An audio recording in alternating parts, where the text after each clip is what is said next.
أعوذ بالله من الشيطان الرجيم بسم الله الرحمن الرحيم رب اشرح لي صدري ويسر لي أمري واحلل عقدة من لساني يفقهوا قولي। তো আজকের বিষয় তো আপনারা সবাই জানেন এটা। তো শুরুতে আ যে জিনিসগুলো আমরা কভার করব এখানে ইনশাআল্লাহ। আ আসলে এই বিষয়ে কথা বলতে গেলে তো বিশাল মানে বই লিখে ফেলা সম্ভব। এত কিছু তো আলোচনা করা এখানে অল্প সময়ে সম্ভব হয়ে উঠবে না। তো দেখি যতটুকু সম্ভব আপনাদের সামনে আমার আন্ডারস্ট্যান্ডিংটা আ প্রেজেন্ট করা যায় কিনা। আ তো এইখানে আমরা ১ম এ আরকি শুরুতে কিছু কথা বলব যেগুলো আমরা ইনশাআল্লাহ এই প্রেজেন্টেশন চলাকালে আ মনের মধ্যে রাখার চেষ্টা করব। আ তারপরে কোরআন থেকে আ কেন এটা জানার প্রয়োজনীয়তা কি? কারণ আমি এই গত কয়েক বছরে অনেক মুসলিম আমাদের প্রিয় ভাইদের মধ্যে বলতে শুনছি যে, আমাদের আসলে এই বিষয়ে ফোকাস করার কোনো প্রয়োজন নাই। হাশরের ময়দানে আমাদেরকে এগুলো বিষয়ে জিজ্ঞাসা করা হবে না। আ আমাদের ঈমান আমাদের সাথে এগুলার কোনো মানে ইয়ে নাই। সো আমরা যেন ফোকাস করি আমলের দিকে। এই বিষয়গুলা কোরআনে আছে, আল্লাহ জানাইছে কিন্তু আমাদের ওটুকুই যথেষ্ট জাস্ট আমরা পড়লাম। কিন্তু আমি আসলে আলোচনার মধ্যে দেখাবো যে আসলে এটাতে আ এ এ প্রত্যেকটা বিষয় আল্লাহ যেটা কোরআনে মেনশন করছেন এগুলা আমাদেরকে চিন্তা ভাবনা করার গুরুত্বটা আল্লাহ তাআলা যে কোরআনের মধ্যে উল্লেখ করছেন সেটা। তারপরে একটা সামারি চার্ট আছে যেখানে আমি আমার পড়া থেকে, আমার জানা বুঝা থেকে বুঝে আসছে। এটা আমি সংক্ষেপে কতগুলা বিষয় এই চার্টের মধ্যে আনছি যেগুলা রেফারেন্স দেয়া আছে ওখানে আমি ইনশাআল্লাহ দেখাবো। তারপরে সৃষ্টির সূচনা সম্পর্কে সংক্ষেপে কিছু বলব। যেগুলো আমাদেরকে মানে আমাদের গতানুগতিক শিক্ষা ব্যবস্থায় কখনো আমাদেরকে এইভাবে জানানো হয় না আরকি, যেটা আল্লাহ তাআলা কোরআনে জানাইছেন। আম তারপরে আসমানের গঠন, পৃথিবীর গঠন, আম এই বিষয়ে কিছু কথা বলব ইনশাআল্লাহ। তারপরে হচ্ছে চাঁদ, তারা, রাত এবং তারকা সম্পর্কে, রাত-দিন তারকা সম্পর্কে সংক্ষেপে কিছু কথা বলব। তারপরে হচ্ছে অ্যা অল্প রেফারেন্স আসলে কালেক্ট করতে পারছি এই স্লাইডের জন্য সময়ের স্বল্পতার কারণে। তো নবী, সালাফ এবং আগের সময়কার আলেম যারা মনে করেন আজকে থেকে ৭০০-৮০০ বছর আগের আলেমদের আন্ডারস্ট্যান্ডিং কেমন ছিল, এরকম কিছু। আর শেষে কিছু বিশ্লেষণ যেটা জাস্ট আমি আসবো এখানে ইনশাআল্লাহ। তখন দেখবেন ইনশাআল্লাহ। তো শুরুতে আমরা কিছু কথা মনে রাখি, মাথায় রাখি এই তার উপরে বেস করে এই প্রেজেন্টেশনটা ইনশাআল্লাহ। তো প্রকৃতভাবে যেটা অ্যাকচুয়াল সত্যিকার অর্থের বিজ্ঞান, সেই বিজ্ঞানের সাথে কোরআন এবং ঈমানের কোনো সংঘর্ষ নাই। ব্যাপারটা এমন না যে আমরা যারা এই কথাগুলো বলতে যাচ্ছি, আমরা বিজ্ঞানকে প্রত্যাখ্যান করতেছি বা বিজ্ঞানের কিছু অংশ নিচ্ছি, কিছু নিচ্ছি না। তো আমাদের মাথায় রাখতে হবে যে অ্যা যদি আমরা কোরআনের যখন আমরা পড়ি তখন যদি আমরা ফোকাস করি এবং সেটা আ বিজ্ঞানের যেগুলা বিষয় বের হয়ে আসছে সেগুলার সাথে আমরা যদি আ মানে রিফ্লেক্ট করার চেষ্টা করি তাহলে আমাদের ঈমান আরো বাড়ার কথা, আরো বাড়বে। তো বিজ্ঞান হলো অ্যাকচুয়ালি আমরা যেটা জানি যে এটা পর্যবেক্ষণলব্ধ একটা ফ্যাক্ট। এর সাথে হাইপোথিসিস আছে, থিওরি আছে, সবকিছুর সমষ্টি। আর কোরআন হচ্ছে শুধুই ফ্যাক্ট। আল্লাহ তাআলা বলে দিছে যে, "This is how it is." এখন ওটার উপরে যতটুকু আমরা বের করতে পারলাম। যা বের করতে পারব না ওটার উপরে ঈমান রাখাটাই হচ্ছে মূল। আ তো বিজ্ঞান যেটাকে ফ্যাক্ট বলতেছে সেটা যদি আসলেই ফ্যাক্ট হয়ে থাকে তাহলে অবশ্যই এটা কোরআনের সাথে মিলে যাবে। এটার সাথে কোরআনের কোন সংঘর্ষ নাই এবং সংঘর্ষ কখনো ঘটবেও না। তো এখানে আরেকটা বিষয় মনে রাখি যে ইবলিস, আ তার বংশধররা এরা তো আমাদের প্রকাশ্য শত্রু, আল্লাহ কোরআনে বলে দিছেন। এবং দাজ্জাল হলো শয়তানের অন্যতম হাতিয়ার যেটা আমি মনে করি। আ তো দাজ্জাল হলো আল্লাহ তাআলার একটা সৃষ্টি, যেটা দিয়ে আমরা সবাই জানি যে আমাদেরকে ধোঁকা দেওয়া হবে। তো এরা সবাই সংঘবদ্ধভাবে একসাথে আমাদের বিরুদ্ধে লাগবে এবং অ্যা আমাদেরকে ধোঁকা দিতে গেলে, আমাদেরকে আল্লাহর রাস্তা থেকে সরায় রাখতে গেলে, হ্যাঁ? মানুষকে যে কয়টা বিষয় আল্লাহ তাআলা যে কয়টা বিষয় আমাদেরকে ভুলের মধ্যে রাখতে চেষ্টা করবে বা চাবে, যেটা আমাদের স্বাভাবিকভাবে মানে আমার অন্তত মনের মধ্যে আসে। তার মধ্যে একটা অত্যন্ত গুরুত্বপূর্ণ বিষয় হচ্ছে আল্লাহর সৃষ্টি। আল্লাহর সৃষ্টির সূচনা, ধরন আ এবং সেগুলা সৃষ্টির উদ্দেশ্য, এই ব্যাপারগুলাতে মানুষকে বিভ্রান্ত করতে চাইবে। এটাই স্বাভাবিক এবং ধোঁকায় রাখবে। তো বড় ব্যাপারগুলাতে যদি আমাদেরকে ধোঁকায় রাখতে না পারে, দেন ছোট ব্যাপারগুলাতে আমাদেরকে ধোঁকায় রাখতে পারবে না তারা। তো এই বিষয়গুলা মাথায় রাখি। তারপরে আমি কোরআন থেকে কয়েকটা আয়াত খুব দ্রুত ইনশাআল্লাহ আ অনুবাদ আমি এখানে উল্লেখ করতে যাচ্ছি। তো যেগুলা সরাসরিভাবে এই আজকের বিষয়ের সাথে সম্পৃক্ত না, সরাসরিভাবে এই বিষয়গুলোর সাথে রিলেটেড না। কিন্তু আমরা কথাগুলা শুধু মাথায় রাখি। এগুলার ইভেন আয়াতগুলার নাজিলের প্রেক্ষাপটও ভিন্ন। তারপরেও আমি আয়াতগুলা বলতেছি আরকি। হয়তোবা আমাদের চিন্তায় সাহায্য হবে।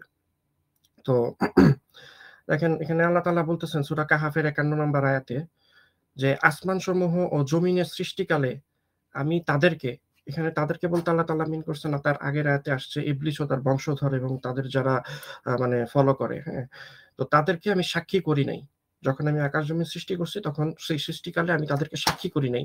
এমনকি তাদের নিজেদের সৃষ্টির সাক্ষীও আমি তাদেরকে করি নাই।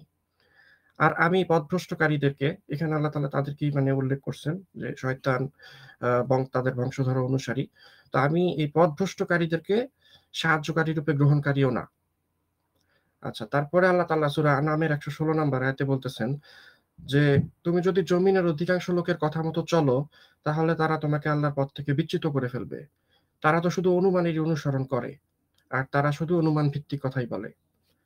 আচ্ছা, তারপরে আরেকটা আয়াতের মধ্যে বলতেছেন, যদিও এই আয়াতটা টোটালি অন্য একটা বিষয়ের উপরে, তারপরেও এখানে বলি যে আল্লাহ বলতেছেন, "হে মুমিনগণ, যদি তোমরা পাপাচারী ব্যক্তি অর্থাৎ ফাসিকদের কাছ থেকে তোমরা কোনো সংবাদ আনায়ন করো বা সংবাদ শোনো, তাহলে তোমরা সেটা পরীক্ষা করে দেখবে।"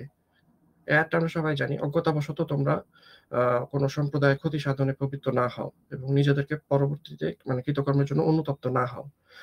তো এই কথাটা এখানে এইজন্য বলতেছি যে আমরা বর্তমান সময়ে শুধু না, এটা অনেক, অনেক যুগ বছর ধরে, অ্যাকচুয়ালি হাজার বছর ধরে চলে আসতেছে যে আমরা বিভিন্ন সময় বিভিন্ন তথ্য বিভিন্ন জায়গা থেকে পাই। যে তথ্যগুলো আমরা অনেক সময়ই আছে যে কতটুকু আ যাচাই করে দেখতে পারবো সেইটার হয়তোবা আমাদের কাছে টুলস নাই কিংবা আমাদের পক্ষে সম্ভব হয়ে ওঠে না। তো সেই ক্ষেত্রে আমাদের ঈমান ততটুকুর উপরে আনাই যথেষ্ট, যতটুকু আল্লাহ আমাদেরকে জানায় দিছেন। তার বেশি না। যেমন ধরেন সূরা কাহাফের মধ্যে কয়জন মানুষ আশ্রয় নিছিল, এটার ব্যাপারে দেখেন আল্লাহ তাআলা আমরা যেন ধোঁকায় না পড়ি, আল্লাহ তাআলা কিন্তু বলে দিছেন যে, "তোমরা এই সংখ্যা নিয়ে ধোঁকায় পড়িও না। ওটা শুধুই মাত্র আল্লাহ তাআলা জানেন।" কেউ বলবে ৫ টা, কেউ বলবে ৭ টা, কেউ বলবে ৯ টা। কিন্তু প্রকৃত সংখ্যা আল্লাহ তাআলা কেউ জানে না। সুতরাং কেউ যদি আমাকে এসে গবেষণা করেও বলে যে, "না, ওখানে ৭ জনই ছিল।" ওই ব্যাপারে ঈমান আনাটা আমার জন্য জরুরি না। বরং নিরাপদ থাকার জন্য আল্লাহ যা বলছেন এটার উপর ঈমান আনাটাই আমার জন্য যথেষ্ট। আর অল্প কয়েকটা আয়াত যে আ আমি এই কুরআনে মানুষের জন্য সব দৃষ্টান্তই বর্ণনা করেছি, যাতে তারা অনুধাবন করে। এটা সূরা জুমার ২৭ নম্বর আয়াত। সূরা রুমের ৫৮ নম্বর আয়াতে একই রকম কথা বলছেন আল্লাহ যে, "আমি কুরআনে মানুষের জন্য সর্বপ্রকার দৃষ্টান্ত বর্ণনা করেছি। আপনি যদি তাদের কাছে কোনো নিদর্শন বা আয়াত উপস্থাপন করেন, তবে কাফেররা অবশ্যই বলবে যে মানে তোমরা সবাই মিথ্যাপন্থী।" তারপরে আল্লাহ বলতেছেন যে, "আপনি কি লক্ষ্য করেন না যে আমি কাফেরদের উপর শয়তানদেরকে ছেড়ে দিয়েছি। তারা তাদের বিশেষভাবে মন্দ কর্মে উৎসাহিত করে।" যাই হোক, আয়াতগুলো রিলেটেড না, কিন্তু আমরা স্মরণে রাখি ইনশাআল্লাহ। আ তারপরে আল্লাহ তাআলা বলতেছেন, আ এটা অবশ্য পরের বিষয়ের সাথে আসে। আমি জাম্প করে ওখানে চলে যাই।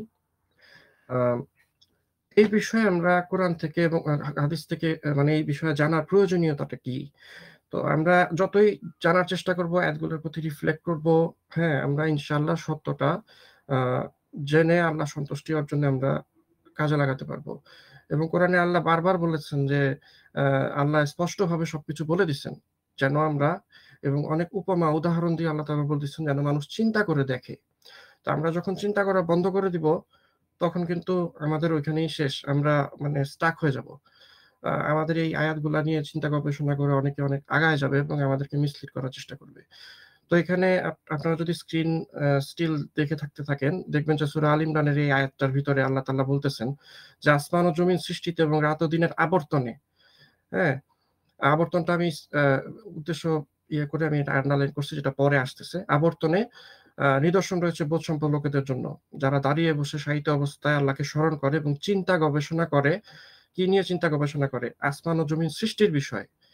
তারা তখন বুঝতে পারে এটা কত ম্যাসিভ, কত বড়। মানে আল্লাহর মহত্ব, আল্লাহর বড়ত্ব তারা তখন বুঝতে পারে। এবং তখন তারা বলে যে, "হে পরওয়ারদিগার, তুমি এসব অনর্থক সৃষ্টি করো নাই। এগুলো প্রত্যেকটা বিষয় সৃষ্টির পিছনে তোমার কারণ আছে। আ এবং সকল পবিত্রতা তোমার। হ্যাঁ, আমাদেরকে তুমি দোজখের আযাব থেকে বাঁচাও।" তো এই বিষয়ে জানার আরো কতগুলা আ প্রয়োজনীয়তা আমার কাছে যেটা মনে হয়েছে যে, আল্লাহর কথাগুলা আল্লাহ যেভাবে বলছেন সেভাবে বুঝতে চেষ্টা করা। এট লিস্ট একটা এফোর্ট দেওয়া। আ আমাদের বোঝায় ভুল থাকতে পারে। আ যুগ ধরে অনেক মানুষ কোরআন একেকজন একেকভাবে বুঝে আসছে। আল্লাহ সবার যে চেষ্টাটাকে আল্লাহ তাআলা আ রিওয়ার্ড দান করুক। তো আমরা আল্লাহ যতটুকু যেভাবে বলছেন ততটুকু সেভাবে বিশ্বাস করা। এইটুকুই যেন আমাদের মানে বিশ্বাসের দিকটা যেন বিশুদ্ধ থাকে। এবং দাজ্জালের ধোঁকা থেকে অবশ্যই বাঁচা, শয়তানের ফাঁদ থেকে যাতে আমরা না জড়ায় যাই। তো এখানে দেখেন ৩ টা অ্যাকচুয়ালি ২ টা আয়াত উল্লেখ করছি। তো দেখেন আল্লাহ আমরা সবাই জানি যে কোরআন অত্যন্ত প্রিসাইজ একটা গ্রন্থ যেখানে আল্লাহ তাআলা অ্যা কোন বাক্য অযথা ব্যয় করেন নাই। অযথা কোন কথা বলেন নাই। যে আয়াতগুলা বারবার বলছেন সেটা বলার পিছনে আল্লাহর উদ্দেশ্য আছে। তো এই এই বিষয়টা যে বিষয়ে আমরা আজকে কথা বলতেছি এটার বিষয়ে ১০০ প্লাস আয়াত আল্লাহ তাআলা নাজিল করছেন। আ সব আয়াত তো এখানে নিয়ে আসা সম্ভব না এবং অনেক আয়াতই আল্লাহ তাআলা বারবার বিভিন্ন সূরার মধ্যে নিয়ে আসছেন। তো আমি চেষ্টা করছি এখানে রেফারেন্স গুলা নিয়ে আসতে। তো এখন এখানে দেখেন একটা জিনিস আ আ ফার্স্ট প্যারাতে যেটা লিখছিলাম যে আল্লাহ তাআলা এই যে জিজ্ঞাসুদের জন্য, চিন্তাশীলদের জন্য এই কথাগুলা আয়াতের ভিতরে আল্লাহ তাআলা আসছে যে আল্লাহ তাআলা এগুলা কেন বলে দিছেন? যারা জিজ্ঞাসু, যাদের মনে প্রশ্নের উদ্রেক হয়, তাদের জন্য আল্লাহ এই কথাগুলা জানায় দিছেন এবং চিন্তাশীলদের জন্য যাতে তারা চিন্তা করে দেখে। তো আল্লাহ তাআলা বলতেছেন এখানে সূরা আনকাবুতের ২০ নম্বর আয়াতে, এটা আরেকটা উদ্দেশ্য এই বিষয়ে করা যে তোমরা জমিনে ভ্রমণ করো এবং দেখো আল্লাহ কিভাবে সৃষ্টি আরম্ভ করছেন। মানুষ যদি ভ্রমণ করে, ট্রাভেল করে মানুষ এই বিষয় সম্পর্কে জানতে পারবে এবং এভাবে আল্লাহ আবার সৃষ্টি করবেন। এবং তারপরের আয়াতটার ভিতরে আল্লাহ তাআলা বলতেছেন যে, "আমি আকাশকে সুরক্ষিত ছাদ করেছি।" অথচ তারা আকাশে যে সমস্ত নিদর্শন আল্লাহ তাআলা দিছে তা থেকে মুখ ফিরায় রাখে। তার মানে তারা হয়তোবা চিন্তা ভাবনা করে না। আল্লাহর মহত্ব, বরত্ব জানার জন্য মানুষ চিন্তা গবেষণা করে না। আমাদের অনেকেই আমরা কোরআন পড়ি, আমাদের ভিতরে ঠিকমতো ঢুকে না। হতে পারে আল্লাহ তাআলা এখানে ইঙ্গিত দিছেন যে গভীরভাবে চিন্তা করার জন্য। আল্লাহ ভালো জানেন।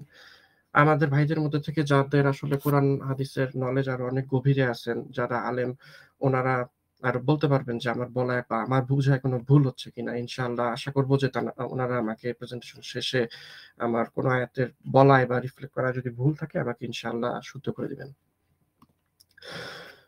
এইখানে কোরআনে কোরআন অ্যাকচুয়ালি এখানে হাদিস না বাট ওটা উপরে টাইটেলটাতে আসছে। এখানে আমি কোরআনের আয়াত থেকে এবং অবশ্যই এখানে হাদিসেরও রেফারেন্স মানে হাদিসেরও কানেকশন আছে। এখানে আমি এভাবে কথাগুলো আরকি সংক্ষেপে চেষ্টা করছি যে একটা জায়গায় পুরাটা নিয়ে আসতে। তো আসমানের ব্যাপারে আমরা যেটা জানি যে এটা জমিনের পরে আল্লাহ তাআলা আসমানের সৃষ্টিটা কমপ্লিট করছেন। অর্থাৎ আল্লাহ তাআলা জমিন সৃষ্টি করছেন আগে। আমরা যদি জমিন কলামটা দেখি, জমিন সৃষ্টি করছেন আগে। তারপরে আল্লাহ তাআলা আসমান সৃষ্টি করে শেষ করছেন। তারপরে হয়তোবা আ জমিনে বসবাসযোগ্য করছেন জমিনকে। তো জমিনকে যখন বসবাসযোগ্য করছেন ওইটাও জমিন কমপ্লিট করারই অংশ। তো অ্যা এটা আমি পরবর্তীতে এক্সপ্লেনেশন এ আসবো ইনশাআল্লাহ। তো আল্লাহ তাআলা আকাশ ২ দিনে সৃষ্টি করছেন, জমিন ২ দিনে সৃষ্টি করছেন এবং জমিন ২ দিনকে বাসযোগ্য করছেন ২ দিনে। আ আকাশ হইতেছে জমিনের একটা মজবুত ছাদ। একটা না অ্যাকচুয়ালি একটা ছাদ জমিনের উপরে মানে একটা জমিনের উপরে তারপরে আরো ৭ টা ছাদ আছে, ৭ টা আসমান আছে। যে এই আসমানগুলা প্রত্যেকটা আসমানের প্রান্ত সীমা আছে, শেষ আছে, এন্ড আছে, হ্যাঁ? তো ৭ জমিন এবং জমিনগুলো হচ্ছে সমতল যেটা আয়াতগুলা দিয়ে আসে এবং প্রত্যেকটা জমিনেরও আকাশের মতো প্রান্ত সীমা আছে, শেষ আছে, এন্ড আছে। তো জমিনটা আসমানে না। আকাশে আর যা কিছু আছে সবকিছু আকাশে। কিন্তু জমিনটা আকাশে না। এটা একটা কি পয়েন্ট আমাদের আলোচ্য বিষয়ে রিফ্লেক্ট করতে গেলে আমরা এগ্রি করি কিংবা না করি সেটা পরবর্তী বিষয়। বাট আমি যেটা বলতে চাচ্ছি এটাকে যদি আমরা ভিজুয়ালাইজ করতে যাই আমাদের মনের ভিতরে তাহলে পরে অন্তত এই কথা বলার বিষয়গুলাতে রিফ্লেক্ট করতে যেয়ে আমরা এটা মাথায় রাখি যে জমিন জিনিসটা আকাশে না। আ জমিন, আকাশ। একটা হচ্ছে আরেকটার জোড়া। আ এবং এটা কোন গ্রহ না। আকাশে যেগুলো আছে সেখানে গ্রহ আছে, নক্ষত্র আছে, আ চাঁদ, সূর্য এগুলো আছে। কিন্তু জমিনটা যেহেতু আকাশে না এটা কোন গ্রহ না। এবং এটা স্থির, এটার কোন আবর্তন হয় না। তো আসমান জমিন সৃষ্টির আগে থেকেই পানি ছিল। যেটা আমরা অন্য আলোচনা এবং আয়াত থেকে আমরা জানি এবং পানির উপরে আল্লাহর আরশ ছিল। তো সেটা কিভাবে ছিল ওটা আল্লাহ ছাড়া আর কেউ জানেন না। তো আ পানি এটা হাদিস থেকে আমি পাইছি। এখানে আমি রেফারেন্সটা উল্লেখ করতে পারি নাই সময় স্বল্পতার কারণে বই থেকে বের করে এখানে আমি লিখতে পারি নাই। তো এটা স্টাডি করলে ইনশাআল্লাহ পাবেন যে এটা হাদিসে আসছে যে আসমানের উপরে এবং জমিনের নিচে পানি আছে। আ এবং এটা পানি পুরাটাকে করে রাখা আছে আরকি। তো আ চাঁদ, সূর্য, গ্রহ সম্পর্কে, তারকা সম্পর্কে কিছু সংক্ষেপে এখানে এর মধ্যে থেকে আল্লাহ তাআলা বলে দিচ্ছেন স্পষ্টভাবে যে সূর্য, চাঁদ কিছু, কিছু তারকা, সবগুলা না, এবং রাত আর দিন এগুলা হচ্ছে সব চলমান। এগুলা যার, যার নির্দিষ্ট সময় অনুযায়ী তাদের চলার পথে তারা চলে। এবং এই সমস্ত কিছু আল্লাহ তাআলা সৃষ্টি করছেন মানুষের জন্য। এবং অন্য একটা আয়াতে আসছে এগুলা সবকিছু আল্লাহ সৃষ্টি করছেন পৃথিবীতে, জমিনের উপরে সৃষ্ট জীবের জন্য। এগুলা সৃষ্টির উদ্দেশ্য একটা। তো চাঁদকে আল্লাহ তাআলা সৃষ্টি করছেন, যে কয়টা কারণ আল্লাহ তাআলা কোরআনে উল্লেখ করছেন, তার মধ্যে একটা অত্যন্ত গুরুত্বপূর্ণ কারণ এবং আমাদেরকে এটা থেকে সরায় রাখা হইছে। সেটা হচ্ছে মাস এবং বছর গণনার সিস্টেম হচ্ছে চাঁদ। সূর্য দিয়ে মাস আর বছর গণনা করা যায় না। প্রতিদিন সূর্য ওঠে, প্রতিদিন সূর্য ডুবে। এটার কোনো শুরু নাই, এটার কোনো শেষ নাই। সো সূর্য দিয়ে আ মাস দিন গণনা করা সম্ভব না। এটা ইম্পসিবল। এটা একটা সিস্টেম মানুষ বানায় নিচ্ছে এবং সেটা অনুযায়ী মানুষ গুনতেছে। আ কিন্তু চাঁদ দিয়ে এটা সম্ভব। আমরা সবাই জানি। এবং চাঁদের সৃষ্টির আরেকটা উদ্দেশ্য হচ্ছে মানুষের মধ্যে আলো বিতরণ করা এবং আকাশের সৌন্দর্য বৃদ্ধি করা। সূর্যকে আল্লাহ তাআলা প্রদীপ হিসেবে দিছেন আমরা জানি এবং এটা হচ্ছে সময় গণনার সিস্টেম। এখানে ২ টা ডিফারেন্স আছে। মাস গণনা, বছর গণনার সিস্টেম, আরেকটা হচ্ছে সময় গণনার সিস্টেম। সূর্য দিয়ে আমরা হচ্ছে প্রতিদিনের সময় সালাতের ওয়াক্তও আমরা হিসাব রাখতে পারি। কখন সালাতের অ্যা পড়বো, কখন করব এই সিস্টেমগুলো এবং অন্যান্য আ দিনের মধ্যে সময়ের হিসাব আমরা রাখি। তারকা, তারা সৃষ্টির আল্লাহ তাআলা ৩ টা উদ্দেশ্য কোরআনে দিচ্ছে। আমি এখানে আরেকটা উল্লেখ করতে ভুলে গেছিলাম। যে একটা হচ্ছে আকাশের শোভা বৃদ্ধি, আরেকটা হচ্ছে দিক নির্দেশক। হ্যাঁ? এবং আরেকটা হচ্ছে শয়তানরা যখন আকাশে আ কোনো আল্লাহ তাআলার আ ব্যাপার সম্পর্কে তারা জানার জন্য কান পাতে তখন উল্কাপিন্ড তাদেরকে ধাওয়া করে। তারকা তাদেরকে ধাওয়া করে। তো এখানে দিক নির্দেশকের ক্ষেত্রে একটা ইম্পোর্টেন্ট জিনিস বলি যে আল্লাহ তাআলা বলছেন যে তারাও কিন্তু আকাশে ভ্রমণ করতেছে। হ্যাঁ? যার, যার কক্ষপথে ভ্রমণ করতেছে। তবে কিছু তারা আছে যেগুলো হচ্ছে ধ্রুব তারা। সেই ধ্রুব তারাগুলো এক জায়গাতে স্থির থাকে। যেটা আসলে যারা হয়তো আ কম্পাস ছাড়া আকাশের তারা দেখে নাবিকের কাজ করেন তারা অনেক ভালো এক্সপ্লেইন করতে পারবেন। আ তো সেই তারাগুলা ধ্রুব তারা এক জায়গায় স্থির থাকে আকাশে। যদিও আমাদেরকে এখনকার সায়েন্স বলবে যে পৃথিবী যে এভাবে ঘুরতেছে, তাদের ভাষ্য মতে পৃথিবী যেভাবে ঘুরতেছে সেই একটা সমানুপাতিক ইয়েতে সেই তারাগুলাও ঘুরতেছে। যেই কারণে আমরা তাদেরকে আকাশের উপরে স্থির দেখতে পাই। আচ্ছা। তো আ রাত-দিনের কলামের ভিতরে আমি লিখে রাখছি আল্লাহর মাখলুক। তার কারণ হচ্ছে যে এটা আল্লাহ তাআলা কোরআনে স্পেসিফিক ভাবে উল্লেখ করছেন অনেক জায়গাতে যে রাত-দিনও আল্লাহ তাআলার ইন্ডিভিজুয়াল সৃষ্টি। আ এগুলা একেকটা কিরকম সৃষ্টি এগুলা লাইক আমাদের মতো প্রাণওয়ালা সৃষ্টি না। কিংবা হয়তো কোনো একটা এটার ধরন সম্পর্কে আমার ধারণা নাই। কিন্তু আ আমরা অন্য বস্তু জাতীয় যে জিনিসগুলাকে আমরা দেখতে পাই, ধরতে পারি, ফিল করতে পারি, এগুলা যেরকম আল্লাহর সৃষ্টি, রাত আর দিন এগুলাকে আমরা এবং অনুভবও করতে পারি না। বাতাস যেরকম অনুভব করতে পারি, রাত-দিন আমরা অনুভব করতে পারি না, শুধু দেখতে পারি। আলো আর অন্ধকার, সূর্যের উপস্থিতি আর অনুপস্থিতি। কিন্তু এই ২ টা জিনিস আল্লাহ তাআলার ভিন্ন সৃষ্টি। আচ্ছা, তাহলে আসলে আমাকে কোনো ভাই সময় সম্পর্কে একটু আ ধারণা দিতে পারলে ভালো হয়।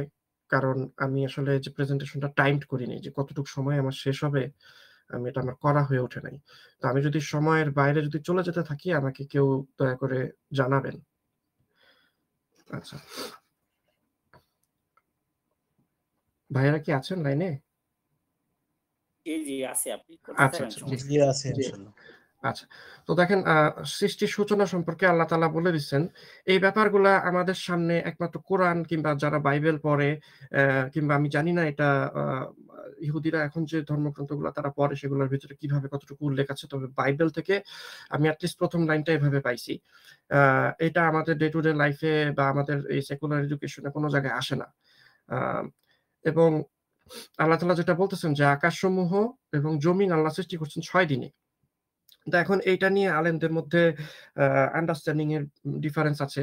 আ মতভেদ আছে। কোন আলেমরা আমি যতটুকু পাইছি যে বলেন যে এই ৬ টা দিন অ্যাকচুয়ালি কত বড় বা কতদিন আমরা এটা জানি না। কেউ এরকম লেখার মধ্যে পাইছি যে কেউ ধারণা করতেন যে আমাদের হিসাবে ৬ দিনই এটা ৬ দিন। কিন্তু আমি যতটুকু পাইছি আমার মনে হয় যে এইটা মানে এই মতটা হয়তোবা অতটা ঠিক মত না। তবে আমরা জানি যে কোরআনে আল্লাহ তাআলা বলে দিচ্ছেন যে আল্লাহ তাআলার হিসাবের ১ দিন হচ্ছে আমাদের হিসাবে ১,০০০ দিন। তো সেই ক্ষেত্রে আরেকটা মত আছে যে পৃথিবী আল্লাহ তাআলা ৬ দিনে সৃষ্টি করছেন। হতে পারে যে সেটা ৬,০০০ দিন। আ আই মিন ৬,০০০ ১,০০০ বছর আমি যদি ভুল না বলে থাকি। একদিন হচ্ছে ১,০০০ বছরের সমান। আ তো সেই ক্ষেত্রে ৬,০০০ বছর। তো যাই হোক এটাতে মতের আছে। তো এটা একটা হাদিসে আছে যে একেকটা দিন কোনটা রবিবার, কোনটা শনিবার। কিন্তু ওই হাদিসগুলা আ কতটুকু অথেন্টিক ওই ব্যাপারটা আমার জানা নেই। হয়তো আলেমরা বলতে পারবেন। আচ্ছা, তো এখানে দেখেন আল্লাহ তাআলা বলে দিচ্ছেন যে জমিন আল্লাহ তাআলা ২ দিনে সৃষ্টি করছেন। তারপরের আয়াতের মধ্যে আল্লাহ তাআলা বলতেছেন ৪ দিনে তার মধ্যে খাদ্যের ব্যবস্থা করেছেন। তো এইখানে আল্লাহ তাআলা দেখেন বলে দিলেন যে এখানে আয়াতের যে সিরিয়ালটা আল্লাহ তাআলা দিছিলেন ওখানে সূরা হামিম সেজদায়। তো এখানে এসে আল্লাহ তাআলা বলে দিলেন যে পূর্ণ হলো জিজ্ঞাসুদের জন্য। অর্থাৎ আল্লাহ তাআলা যে ৬ দিনের কথা অন্য জায়গাগুলোতে বলছেন, এখানে আল্লাহ ৬ দিনের ব্যাপারটা এই হামিম সেজদার ভিতরে আল্লাহ তাআলা যাদের জানার ইয়ে আছে তাদের জন্য আল্লাহ তাআলা ক্লিয়ার করে দিয়েছেন। তো ৪ দিনের মধ্যে খাদ্যের ব্যবস্থা করছেন। এটা আবার অন্য আয়াত থেকে আমরা বুঝতে পারি যে আল্লাহ ২ দিনে জমিন সৃষ্টি করছেন। ২ দিনে তার ভিতরে খাদ্যের ব্যবস্থা মানে শুধু খাবারের ব্যবস্থা না, মানে মোট কথা জমিনকে বসবাসযোগ্য করছেন। হ্যাঁ? তারপরে দেখেন আল্লাহ তাআলা বলতেছেন যে তারপরে আল্লাহ তাআলা আসমান তৈরির দিকে মনোযোগ দিলেন যেটা শুরুতে ধূম্রকুঞ্জ ছিল। তো এবং তিনি জমিনকে বললেন যে তোমরা উভয়ে আসো ইচ্ছায় কিংবা অনিচ্ছায়। তারা বলল যে আমরা স্বেচ্ছায় আসলাম। তো এখানে একটা লক্ষণীয় বিষয় হচ্ছে যে আসমান আর জমিন একসাথে ২ টা লেগেছিল। এটা আরেকটা আয়াতে আসছে, আমি সামনে বলতেছি। ২ টা একসাথে লেগেছিল, আল্লাহ তাআলা তাদেরকে আলাদা করছেন, সেপারেট করছেন। তো এইটার সাথে আমার মনে হয় যে আমার লিমিটেড নলেজে যেটা বুঝে আসে যে বিগ ব্যাং থিওরি যে জিনিসটা, বিগ ব্যাং থিওরির সাথে এই আয়াতটা সাংঘর্ষিক। এটা পুরাপুরি এভাবে আসে না। আমি জানি না বিগ ব্যাং থিওরি কতটা ডিপে এটার সাথে কানেক্ট হবে বা যারা কানেক্ট করতে পারবেন তারা পারবেন। কিন্তু আমার কাছে মনে হয় যে ২ টার ভিতরে ডিফারেন্স আছে। কারণ আল্লাহ এখানে আমার কথাগুলা কন্টিনিউ করলে হয়তো আপনাদের বুঝে আসবে যে আসমান আর জমিন একটা হচ্ছে আরেকটার প্যারালাল, একটা হচ্ছে আরেকটার জোড়া। একটা আরেকটার সাথে লেগেছিল, আল্লাহ আলাদা করছেন। কিন্তু বিগ ব্যাং থিওরিতে যেটা বলে যে বিশাল বার্স্ট করার মাধ্যমে গ্রহ নক্ষত্র একটা ছিটকে অনেক দূরে চলে গেছে। আমি জানি না, ছোট থাকতে অন্তত বইয়ের ভিতরে এটুকুই পড়ছি আমি সায়েন্সের বই। যারা সায়েন্সের ভাইরা এখানে আছেন তারা আরো ভালো বলতে পারবেন। পৃথিবী সম্পর্কে যেটা শুনছি যেটা অনেক দূরে ছিটকে যায় সূর্য থেকে কিংবা অন্য কোনো জট থেকে। তারপরে সেটা ধীরে ঠান্ডা হয়, তারপরে এটা হয়, ওইটা হয় তারপরে। কিন্তু এখানে আল্লাহ তাআলা বলতেছেন জিনিসটা অন্যভাবে। কিন্তু এখানে একটা জিনিস খেয়াল করেন, জমিন কথাটা আল্লাহ তাআলা বলতেছেন পুরা কোরআনের মধ্যে আল্লাহ তাআলা জমিন বলেন, পৃথিবী বলেন, নভমণ্ডল বলেন, সরি ভুল বলেছি। ভূমণ্ডল বলেন আর আ ভূপৃষ্ঠ বলেন, যেটাই বলেন না কেন, যত আয়াত আসছে, অন্তত যতগুলো আয়াত আমি পড়ছি, প্রত্যেকটা আয়াতে আল্লাহ তাআলা আরবিতে একটা শব্দই উল্লেখ করছেন, সেটা হচ্ছে আর্থ। তো এই আর্থ আল্লাহ উল্লেখ করছেন। অনুবাদের ক্ষেত্রে যখন আমরা দেখতে যাই তখন দেখবেন যে চলে আসে ভিন্ন। কোথাও লিখছে ভূপৃষ্ঠ, কোথাও লিখছে এই একই অনুবাদের ভিতরে একই অনুবাদক দেখবেন কোথাও লিখছে ভূপৃষ্ঠ, কোথাও লিখছে জমিন, কোথাও লিখছে পৃথিবী, কোথাও লিখছে ভূমণ্ডল। তো আমি জানি না ওনাদের আন্ডারস্ট্যান্ডিং এর কারণে হয়তোবা ওই আয়াতের সাথে মিলাইয়ে ওনারা হয়তো ওইভাবে অনুবাদ করছেন। ওনারা ভালো জানেন। আল্লাহ ভালো জানেন। তো এখানে শেষ আয়াতটাতে আল্লাহ তাআলা বলতেছেন যে আল্লাহ তাআলা আকাশ ২ দিনে সৃষ্টি করছেন এবং এখানে আরেকটা গুরুত্বপূর্ণ বিষয় হচ্ছে যে আল্লাহ তাআলা তো আকাশ সৃষ্টি করছেন ৭ টা। নিকটবর্তী আসমানকে আল্লাহ তাআলা প্রদীপমালা দিয়ে সুশোভিত করছেন এবং সংরক্ষিত করছেন শয়তানদের কাছ থেকে। তো নিকটবর্তী আসমান, এটা কি আল্লাহ তাআলার নিকটবর্তী আসমান? অর্থাৎ আল্লাহর দিক থেকে উপর থেকে আসলে কি ১ম আসমান, নাকি মানুষের দিক থেকে জমিন থেকে উপর দিকে গেলে ১ম আসমান? এটা আমার একটা প্রশ্ন। তো হতে পারে, আমার যেটা বুঝে আসছে এটা হচ্ছে আমরা যারা জমিনে আছি আমাদের এখান থেকে উপর দিকে উঠলে ১ম যে আসমান, সেই আসমানকে আল্লাহ প্রদীপমালা দিয়ে সুশোভিত করছেন। এখন প্রদীপমালার অনুবাদ আ যাদের আরবি জ্ঞান আছে ওনারা ভালো বলতে পারবেন। এখানে প্রদীপমালা বলতে আল্লাহ প্রত্যেকটা আকাশের বস্তুকে মিন করছেন কিনা একসাথে। যেমন ধরেন সূর্য, চাঁদ, তারকা এবং আর যা কিছু আছে সবকিছু একসাথে আকাশকে সুশোভিত করার জন্য আল্লাহ তাআলা তৈরি করছেন এবং ওগুলার আলাদা পারপাস ও আছে। তো এইখানে আ এটা আমি একটা তাফসীর থেকে নিয়ে আসছি। সরি, আমার আসলে প্রেজেন্টেশনে এত কথা স্লাইডের ভিতরে আনার উদ্দেশ্য ছিল না। এটাতে করে মনোযোগ নষ্ট হয়। যারা প্রেজেন্টেশনে উপস্থিত থাকেন তারা নিজেরাই পড়া শুরু করেন। আ কিন্তু আসলে উপায় ছিল না। সময় সংক্ষেপের কারণে গুছায় উঠতে পারিনি। তো এখানে মূল উল্লেখের বিষয় যেটা ছিল যে আল্লাহ তাআলা জমিনকে ২ দিনে বানিয়েছেন। কিন্তু সূরা নাজিয়াতের আয়াতে বলা হয়েছে যে বাহ্যিকভাবে যেটা বুঝে আসে সেটা হচ্ছে যে জমিনকে বানানো হয়েছে আসমানের পর। তো এই তাফসীরে যেটা বলা হইছে এবং আমি আরো বেশ কয়েক জায়গাতে পাইছি যে এখানে জমিন সৃষ্টির উল্লেখ আসমানের পূর্বে করা হইছে। মানে ওই ইয়েতে সূরা নাজিয়াতে। কিন্তু আ অন্যান্য জায়গাতে আমরা দেখতে পাই যে জমিনকে আল্লাহ তাআলা সৃষ্টি করছেন আসমানের পরে। আমি সরি, ভুল বলেছি আমি। জমিনকে সৃষ্টি করছেন আসমানের আগে। অর্থাৎ জমিনকে আল্লাহ তাআলা আগে বানাইছেন। ১ম এ যখন ২ টাকে আলাদা হয়ে যেতে বললেন তখন জমিন সৃষ্টি করলেন। তারপরে আল্লাহ আকাশ সৃষ্টি করলেন এবং তারপরে আল্লাহ জমিনকে বিছায় দিছেন, বিস্তৃত করছেন। তার ভিতরে আল্লাহ তাআলা আ জমিনে বসবাসের জন্য সমস্ত কিছু আল্লাহ তাআলা সৃষ্টি করছেন। এইদিকে জমিন এইভাবে জমিন সৃষ্টি ৪ দিন পুরা হয়। আ সৃষ্টির সূচনার ব্যাপারে আর অল্প কয়েকটা আয়াত বলে আমি আকাশ এবং পৃথিবীর দিকে ইনশাআল্লাহ যাচ্ছি। তো এই যে আয়াতটা আমি আগে বলতেছিলাম, ১ম এ যেটা দেখতে পাচ্ছেন যে আসমানসমূহ এবং জমিন একটা আরেকটার সাথে ওতপ্রোতভাবে মিশেছিল। তারপরে আল্লাহ তাআলা ২ টাকে আলাদা করে দিলেন এবং সেখানে প্রাণবান যা কিছু জমিনের উপরে আছে সবকিছু আল্লাহ পানি থেকে সৃষ্টি করলেন। মানব সৃষ্টির আগে মানুষকে পৃথিবীতে এখন মানব সৃষ্টির আগে কথাটা অনেক বিশাল আলোচনার বিষয়। কিন্তু মানে পৃথিবীতে মানুষ পাঠানোর আগে আল্লাহ তাআলা পৃথিবীকে বাসযোগ্য করলেন। প্রাণবান সবকিছু আল্লাহ পানি থেকে সৃষ্টি করলেন। এবং দেখেন আল্লাহ বলতেছেন যে, "আমি জমিনে সৃষ্টি করেছি সুদৃঢ় পর্বত।" তো এই পাহাড়গুলা যে আল্লাহ সৃষ্টি করছেন, এই সৃষ্টির উদ্দেশ্যটা আল্লাহ তাআলা এখানে বলে দিছেন। তা এখন সায়েন্স আমাদেরকে অনেক কিছু যাই বলুক, তাদের অনেক কথা সত্যি, অনেক কথা থিওরি এবং আ আ ইয়েতে আ আন্দাজের ব্যাপার আছে অনেক কিছু। কিন্তু এখানে আল্লাহ তাআলা উদ্দেশ্য একদম সঠিকভাবে একটা উদ্দেশ্য আমাদেরকে জানায় দিছেন। আরো হয়তো আছে কোরআনে আমার নলেজে নাই। বাট একটা উদ্দেশ্য আল্লাহ জানায় দিছেন। আ জমিন যেন এদিক-ওদিক হেলে-দুলে না যায়। কারণ এটা আমরা হাদিস থেকেও পাই যে যখন সৃষ্টি হইছে, জমিন শুরুতে মানে থরথর করে কাঁপতেছিল, নড়বড়ে ছিল। তো এটাকে আল্লাহ তাআলা স্থির করছেন পর্বত দিয়ে। যেন এটা এদিক-সেদিক নড়ে না যায়। এবং আকাশকে আল্লাহ তাআলা করেছেন সুরক্ষিত ছাদ। আ এবং আ আল্লাহ দেখেন এখানে ৪ টা জিনিস। এ এ এই এই আয়াতটা কোরআনের মধ্যে কমপক্ষে ৪ থেকে ৫ বার আছে। আমি যদি ভুল না বলে থাকি। ৪ বার তো অন্তত আছেই। যে আমি সৃষ্টি করেছি মানে আল্লাহ সৃষ্টি করেছেন রাত, দিন, সূর্য এবং চাঁদ ৪ টা বিষয়, ৪ টা জিনিস এবং ৪ টা খালাক। এখানে আল্লাহ তাআলা প্রত্যেকটা আয়াতে ১ টা কিংবা ২ টা আয়াত বাদে বেশিরভাগ আয়াতে রাত দিনের ক্ষেত্রে আল্লাহ তাআলা আ মানে খালাক সৃষ্টি মানে এটা যে আল্লাহ তাআলা একটা মাখলুক ওই শব্দটা আল্লাহ ইউজ করছেন। এবং প্রত্যেকে এখানে যে দেখেন প্রত্যেকেই আসছে, প্রত্যেকেই নিজ, নিজ কক্ষপথে বিচরণ করে। তো আরো ২-১ টা আয়াত আছে যেখানে রাত, দিন, চাঁদ, সূর্যের কথা আসার আগে আল্লাহ তাআলা আসমান এবং জমিনের কথা বলছেন। তো পরবর্তীতে আল্লাহ তাআলা রাত, দিন, চাঁদ, সূর্যের কথা বলছেন এবং পরে বলছেন যে প্রত্যেকেই নিজ, নিজ কক্ষপথে বিচরণ করে। তো আমি অনেক আর্টিকেলে পাইছি, লেখার মধ্যে পাইছি এবং আমি নাম উল্লেখ করব না। আমি একজন আলেমের ওয়েবসাইটে পাইছি এবং উনাকে পরবর্তীতে কনট্যাক্ট করছিলাম। কিন্তু ওটা আর কন্টিনিউ হয় নাই। যাই হোক, তো উনারা এই প্রত্যেক কথাটাকে যখন এ এ নিয়ে আসেন তখন এটার এক্সপ্লেনেশন এ চলে আসে যে আকাশে যা কিছু আছে প্রত্যেকেই নিজ কক্ষপথে বিত বিত আ মানে বিচরণ করে। তো যেই আয়াতটাতে এই শুরুর অংশের আগে আকাশ এবং পৃথিবীর কথা আছে ওইখানে ওনারা বলে যে দেখেন প্রত্যেকেই দ্যাট মিনস পৃথিবীকেও আল্লাহ তাআলা মানে পৃথিবীও ঘুরতেছে। কিন্তু বারবার প্রত্যেকটা আয়াত যদি কেউ লক্ষ্য করে দেখবেন যে প্রত্যেকেই এটা আয়াতের ২য় অংশ, এটা ১ম অংশে আল্লাহ তাআলা যে ৪ টা জিনিসের কথা উল্লেখ করছে, শুধুমাত্র এই ৪ টা জিনিসের কথা আল্লাহ তাআলা বলতেছেন। এবং আর যা কিছু আকাশে আছে ওগুলা ঘুরতেই পারে। কিন্তু জমিন আকাশে না। তো এখন আমরা আকাশের গঠন সম্পর্কে আল্লাহ তাআলা এই বিভিন্ন আয়াতে যা বলছেন এখানে সংক্ষেপে আয়াতের মানে কাট পিস অংশটুকু আমি নিয়ে আসছি। যে আল্লাহ আকাশকে করেছেন ছাদ। এটা দৃশ্যমান স্তম্ভ ব্যতীত আল্লাহ তাআলা রাখছেন। যাতে কোন ছিদ্র নাই। হ্যাঁ? এবং আল্লাহ তাআলা বলতেছেন অন্য আয়াতে যে আসমানকে স্তরে, স্তরে সৃষ্টি করছেন যাতে কোন ফাটল নাই। যা স্থির রাখা হয়েছে যা এদিক ওদিক হেলে-দুলে টলে যায় না। হ্যাঁ? এবং জমিনের উপরে পড়েও যায় না। তো এই আয়াতগুলা থেকে বুঝে আসে যে আকাশ সম্পর্কে আল্লাহ তাআলা যে একটা ধারণা দিছেন, একটা ধারণা আসে। যে এটা অসীম শূন্যতা না। শূন্যতা ভেঙে পড়তে পারে না। হ্যাঁ?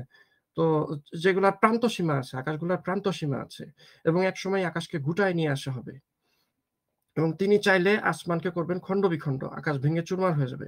এটা আসছে কিয়ামতের আলামত মানে যে ঘটনাগুলো যেখানে আসছে, ওগুলা জায়গায় আকাশ ভাঙার ব্যাপারগুলো আসছে।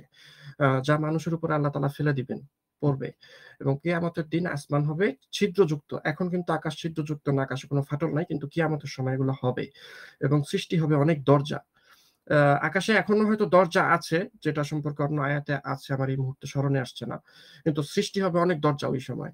এটা স্পেসিফিক ভাবে সূরা নাবাতে এখানে বলা আছে। আকাশের গঠনের ব্যাপারে এখানে দেখেন এই জায়গাটা আমার কাছে একটু মানে খুব ইন্টারেস্টিং লাগছে।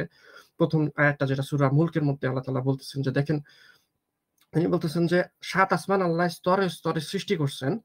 অ্যা তো তুমি মানে নবীকে বলতেছেন যে, "তুমি করুণাময় আল্লাহ তাআলার সৃষ্টিতে কোন তফাৎ দেখতে পাবে না।" এবং আল্লাহ তাআলা এখানে কেন বলতেছেন, হইতে পারে আমাদের মধ্য থেকে যারা জানেন আমাকে জানাতে পারেন যে, আল্লাহ কেন মানুষকে বলতেছেন যে, "আকাশের দিকে তাকাও, তারপরে দৃষ্টি ফেরাও এবং কোন ফাটল দেখতে পাও কি?" তো আমরা আকাশের দিকে তাকায়া সাধারণভাবে আমাদের খালি চোখে মানে ফাটল কেন? আকাশে কোনো কিছু দেখতে পাওয়া অ্যাকচুয়ালি সম্ভব না যদি ছোটখাটো কিছু থাকে। ডেফিনিটলি এখানে আল্লাহ তাআলা হয়তো অনেক বড় কোনো ব্যাপার উদ্দেশ্য করে থাকতে পারেন, যেটা মানুষের চোখে পড়ার মতো কিন্তু নাই। তো এখানে পরের আয়াতটাতে দেখেন আল্লাহ আবার বলতেছে যে, "তুমি বারবার তাকিয়ে দেখো, তোমার দৃষ্টি ব্যর্থ, পরিশ্রান্ত হয়ে ফিরে আসবে, কিন্তু তুমি কোনো ফাটল দেখতে পাবা না।" অর্থাৎ আকাশকে আল্লাহ তাআলা কত নিখুঁতভাবে, কত সুন্দরভাবে আল্লাহ তাআলা বানাইছেন। তো আল্লাহ তাআলা বলতেছেন এখানে দেখেন আবার আসছে ওই কথাটা যে সর্বনিম্ন আসমানকে আল্লাহ প্রদীপমালা দ্বারা সুশোভিত করছেন। এখানে তারপরে আরেকটা উদ্দেশ্য বলে দিচ্ছেন যে শয়তানদের জন্য ক্ষেপণাস্ত্র আ মানে করছেন আল্লাহ তাআলা আকাশে রেডি রাখছেন। জ্বলন্ত অগ্নির শাস্তি তারা যখন ওখানে যায় কোনো করতে, তারা শয়তানি করতে তখন আল্লাহ তাআলা তাদেরকে ওটা দিয়ে শাস্তির জন্য ধাওয়া করেন আরকি। ওদের আল্লাহর আদেশে তারা ধাওয়া করে আরকি। তো তারপরে আরেকটা আয়াতে আসছে যে আমি নিকটবর্তী আসমানকে তারকারাজি দ্বারা সুশোভিত করছি। এখানে পৃথিবীর গঠন আ পরবর্তী স্লাইডটা একটু দেখে আসি। আচ্ছা। তো পৃথিবীর গঠন এখানে যে আয়াতগুলো আমি সংক্ষেপে প্রায় ৮-১০ টা আয়াত এখানে উল্লেখ করছি। তো এখানে একটা আয়াত থেকে খুঁজে পাওয়া যায় না যে আয়াতটা বিন্দুমাত্র ধারণা দেয় যে পৃথিবীটা বলাকার, স্ফেরিক্যাল। পৃথিবীর গঠন সম্পর্কে বরং এটা একটা ধারণা দেয় যে এটা বিছানো কার্পেটের মতো। আল্লাহ তাআলা বিছায় দিছে। আকাশের নিচে এটা একটা বিছানো একটা বিশাল একটা জায়গা। আম তো এই আয়াতগুলো থেকে কোনোভাবে ধারণা আসে না। একটা জায়গাতে অ্যাকচুয়ালি ২ টা জায়গাতে বর্তমানে আ এখনকার তফসিরগুলায় পাওয়া যায়। ২ টা জায়গাতে মানুষ আ উম বর্তমানে আমরা আমাদেরকে যা সেকুলার এডুকেশন জানাইছে তার সাথে কোরআনের মিলানোর জন্য হোক আর তাদের আন্ডারস্ট্যান্ডিং এর বেশ কম হোক। তারা বলেন যে ২ টা একটা হচ্ছে যে ওরা দাহাহা শব্দটাকে আ উট পাখির ডিমের সাথে নিয়ে আসে। এই বিষয়ে বিস্তর আলোচনা আছে। আমি এখানে আ জানি না কতটুকু সময় কুলাবে। আর আরেকটা হচ্ছে যে দিন আর রাতের যে আবর্তন, আল্লাহ তাআলা বলছে দিনকে দিয়ে রাতকে ঢেকে দিছে, রাতকে দিয়ে দিনকে ঢেকে দিছে। এখন ওনাদের কথা হচ্ছে যে এটা যদি পৃথিবী গোল না হয় এবং পৃথিবী যদি না ঘুরে এটা কার্পেট পেঁচানোর মতো হবে না। দিন আর রাতকে একটা আরেকটাকে মানে উপর দিয়ে মানে যে পেঁচাইতে পারবে না। তো এইটা যে সমতল ভূমির উপরেও সম্ভব রাতকে দিন দিয়ে ঢেকে দেওয়া, দিনকে রাত দিয়ে ঢেকে দেওয়া, এইটা বোঝার জন্য আমাদের একটা বুঝে আসতে হবে একটা জিনিস যে আল্লাহ তাআলা যদিও আ উল্লেখ করেন নাই কিন্তু ব্যাপারটা এভাবে বুঝে আসে। কিন্তু আ এই যে সূর্য, চাঁদ, চাঁদ সায়েন্সও বলে যে পৃথিবীর থেকে সাইজে ছোট। বা যত ছোট বলে এটা তার চেয়েও ছোট। সূর্য পৃথিবীর চেয়ে অনেক ছোট। যদি না হয় তাহলে পরে এই ব্যাপারগুলা মিলে আসে না। আল্লাহ তাআলা কোরআনে কোথাও স্পেসিফিক ভাবে বলেন নাই চাঁদ সূর্যের সাইজ কত। কিন্তু আল্লাহ তাআলা বলে দিচ্ছেন জমিন এবং আসমান এটা অনেক বড়। যত বড় আমাদেরকে বলা হয় এটা তার চেয়ে অনেক বড়। এবং অন্য আয়াতে আসছে যে আসমান আর জমিন ২ টা প্রান্তসীমা আছে এবং আসমান আর জমিন যত বড় এই পুরাটাকে বেষ্টন করে আছেন আল্লাহ তাআলার কুরসি। এটা আমি সামনে আসতেছি ইনশাআল্লাহ। তো এখন এখানে আরেকটা বিষয় এই আয়াতে চলে আসছে, এটা আসলে আমার পরে আনার দরকার ছিল। কিবলার যে ব্যাপারটা, আ উ স গো পৃথিবী যদি গোল হয়, আপনারা চিন্তা করে দেখেন, এটা যদি গোল হয়, একটা জায়গাতে কাবা আছে, রাইট? তো আমরা পৃথিবীতে আমরা যদি পশ্চিম দিকে মুখ করে নামাজ পড়ি, কোন একটা জায়গা থেকে আমরা বুঝলাম যে আমাদের এখান থেকে পশ্চিম দিকে হচ্ছে কাবা। আমরা পশ্চিম দিকে মুখ করে সালাত আদায় করলাম। এবং এটা আমাদের জন্য খুব গুরুত্বপূর্ণ একটা ব্যাপার যে আমরা কিবলামুখী হয়ে সালাত আদায় করব। আ যেটা সূরা বাকারার এই আয়াতের মধ্যে আ আসছে। তো এখন আমি যদি কাবার দিকে পূর্ব দিকে মুখ করলাম, পৃথিবী যদি গোল হয়, আমি যদি সরি পশ্চিম দিকে মুখ করলাম, পৃথিবী যদি গোল হয়, আমি যদি একদম কাবার কাছে না থাকি, আমি অনেক দূরের দেশে আছি। সেই ক্ষেত্রে আমি যদি পূর্ব দিকে মুখ করে নামাজ পড়ি, তাও কিন্তু আমি কাবার দিকে মুখ করে নামাজ পড়লাম। তার কারণ আমি যদি ঘুরে আসি উল্টা দিকে কাবা। এখন এখানে যদি কোন একটা স্টার্টিং পয়েন্ট থাকে পৃথিবীর গোলের মধ্যে যে এইটা হচ্ছে স্টার্টিং পয়েন্ট। এদিক থেকে এদিকে গেলে পূর্ব, এদিক থেকে এদিকে গেলে পশ্চিম। তাহলে আমি মানলাম যে আচ্ছা ঠিক আছে আমি পূর্ব দিকে ঘুরে নামাজ পড়লে হবে না, আমাকে পশ্চিমেই ঘুরতে হবে। তার কারণ এটা হচ্ছে স্টার্টিং পয়েন্ট। এদিক থেকে ওইদিকে গেলে পূর্ব, এইভাবে গেলে পূর্ব হবে না। কিন্তু একটা গোল পৃথিবীর ক্ষেত্রে আমি পশ্চিমেই ঘুরি আর পূর্বেই ঘুরি, আমি সব দিকেই কাবা পাবো। আমি প্লেন দিয়ে যদি যাই, আমি গোল পৃথিবী চিন্তা করি, আমি যদি প্লেন দিয়ে উড়ি, আমি পশ্চিম দিকে উড়ে গেলেও কাবা পাবো, পূর্ব দিকে উড়ে গেলেও কাবা পাবো। তাহলে কেন আমি ঢাকায় বসে, বাংলাদেশে বসে আমি শুধু পশ্চিম দিকে ফিরলে আমার কাবা পাবো, পূর্ব দিকে গেলে কেন পাবো না? আমি আমেরিকায় বসে কেন পূর্ব দিকে ঘুরলে আমি কাবা পাবো, পশ্চিম দিকে গেলে কেন পাবো না? এটা যখন পৃথিবীটা সমতল মডেল আমরা চিন্তা করি, সেখানে যদি কাবা একটা স্পেসিফিক দিকে থাকে, আমরা পৃথিবীর যেকোনো দিক থেকে ওই একটা দিকেই আমাদেরকে মুখ করতে হবে। সেই দিক থেকে কাবাটা যেদিকে। তাহলে পরে ওইটার আর অপোজিট কোনো দিক আসবে না। এইটা আমার আন্ডারস্ট্যান্ডিং। আমি ভুল হতে পারি। আমাকে আপনারা ভুল হলে সঠিক যুক্ত করে দিবেন ইনশাআল্লাহ। আচ্ছা। তো পৃথিবীর ব্যাপারে এই আয়াতগুলো আমি সময় স্বল্পতার কারণে আসলে প্রত্যেকটা আয়াতের মধ্যে আমি যাব না। কিন্তু এখানে আমার দেখানোর মূল উদ্দেশ্য হচ্ছে এইখানে ৩ টা স্লাইডের মধ্যে আয়াতগুলো আছে। মূল উদ্দেশ্য ছিল এটাই যে আল্লাহ তাআলা দেখেন এগুলো আমি মোটামুটি সম্ভবত একই ট্রান্সলেশন থেকেই নিয়েছি। কিন্তু দেখেন এই আর্থ প্রত্যেকটা আয়াতে যেখানে আর্থ আসছে, কোনো আয়াতের ভিতরে বলছে আল্লাহ ভূমিকে বিছিয়ে দিয়েছেন, ভূপৃষ্ঠকে বিছিয়ে দিয়েছেন। কোনো আয়াতে বলছে পৃথিবীকে সজ্জা করেছেন। হ্যাঁ? তো এইটা বিভিন্ন আরো আ একেকজন ট্রান্সলেটর এই আর্থকে একেক অনুবাদে নিয়ে আসছে। আর বিছানোর যে ব্যাপারটা এটা এখানে কোথাও আল্লাহ বলেছেন যে আরবি শব্দ যেটা আসছে এটা মানে অনুবাদে আসছে যে বিছায় দিয়েছেন, কোথাও বিস্তৃত করেছেন, কোথাও সজ্জা করেছেন। আ এখানে সূরা আর-রহমানের আ বিছিয়ে দিয়েছেন বলেছেন। আচ্ছা আমি আরেকটা আয়াত বলি। এই আয়াতটা হয়তো একটু কাটা পড়তে পারে আপনাদের এই প্রেজেন্টেশন যদি আপনারা দেখতে থাকেন এখানে। সূরা গাশিয়ার ২০ নাম্বার আয়াতে আল্লাহ তাআলা বলতেছেন যে, এবং পৃথিবীর দিকে বা জমিনের দিকে তারা কি লক্ষ্য করে না? যে আমি সেটা কিভাবে সমতলে বিছিয়ে দিয়েছি। এখন এই আ সুতিহাত এই শব্দটার অনেক ব্যাখ্যা বিশ্লেষণ আছে। একেকজন এটাকে একেকভাবে ব্যাখ্যা বিশ্লেষণ করছেন। অন্য একটা আয়াতে আল্লাহ তাআলা বলছে যে, "আমি জমিনকে বিছায় দিয়েছি।" মানে আমি কত মানে আ নিপুণভাবে বিছায় দেওয়ার মতো মানে আমার ক্যাপাবিলিটি বা কোয়ালিটি আছে। এই আরকি। তো এইখানে অনেকেরই মানে জিনিসটা এভাবে বুঝে আসছে যে পৃথিবীটা যারা গোল মনে করছেন যে পৃথিবীটা বলাকার, এইটার ভিতরে আল্লাহ তাআলা জমিনগুলা বিছায় দিছেন। কিন্তু এইটা কোরআনের কোন আয়াত থেকে এইটা আমাদের আ ধারণায় আসে না, বুঝে আসে না। যে এই যে নোশনটা বললাম মাত্র যে পৃথিবী গোল, এইটার ভিতরে আল্লাহ জমিনগুলাকে বিছায় দিছেন। তো আবর্তন এটা একটা পরবর্তী গুরুত্বপূর্ণ বিষয়। কারণ পৃথিবী অনেকে বলতেছে পৃথিবী যদি না ঘুরে তাহলে দিন-রাত কিভাবে হয়? তো আল্লাহ তাআলা কোরআনের কোন আয়াতে আল্লাহ তাআলা বলেন মানে কোন ধরনের ধারণা মানুষকে দেন নাই আ যে পৃথিবী ঘুরে। এখন আমাদের প্রশ্ন আসতে পারে যে এগুলা জানানো আল্লাহ আমাদের কাছে প্রয়োজন বোধ করেন নাই। হ্যাঁ, হতে পারে কথা ঠিক। কিন্তু এই যে বললাম ১০০ র উপরে আয়াতে আল্লাহ তাআলা এই সমস্ত বিষয় আমাদেরকে জানাইছেন যেগুলো সরাসরিভাবে আমাদের ইবাদতের সাথে আসে না কিংবা আমাদের আ ডে টু ডে মানে আল্লাহ তাআলার জাত সিফাতের সাথে এগুলো আসে না। হ্যাঁ, আল্লাহ সৃষ্টির যে বিশালতা ওগুলা বিষয় আসে। আল্লাহ তাআলা কোনটা কিভাবে সৃষ্টি করছেন আসে। কিন্তু এক্সাক্টলি অনেক কিছুর সাথে আসে না। যেমন ধরেন হাসরের ময়দানে আমার কি অবস্থা হবে বা কিয়ামতে কি অবস্থা হবে, আমার দুনিয়াতে সেজন্য ইবাদত করতে হবে এইভাবে। ওগুলার সাথে এগুলা সরাসরি সম্পৃক্ত না। কিন্তু দেখেন আল্লাহ কিন্তু কোরআনে অনেকগুলো আয়াত দিচ্ছেন এটা। আল্লাহ তাআলা আমাদের ভ্রূণ কিভাবে সৃষ্টি করছেন, কিভাবে মানুষ সৃষ্টি করছেন, আদমকে পাঠাইছেন ব্যাপারগুলো আল্লাহ তাআলা বলছেন। তা না হইলে দারুইনবাদীরা কবে আমাদের ব্রেইন ওয়াশ করে দিত।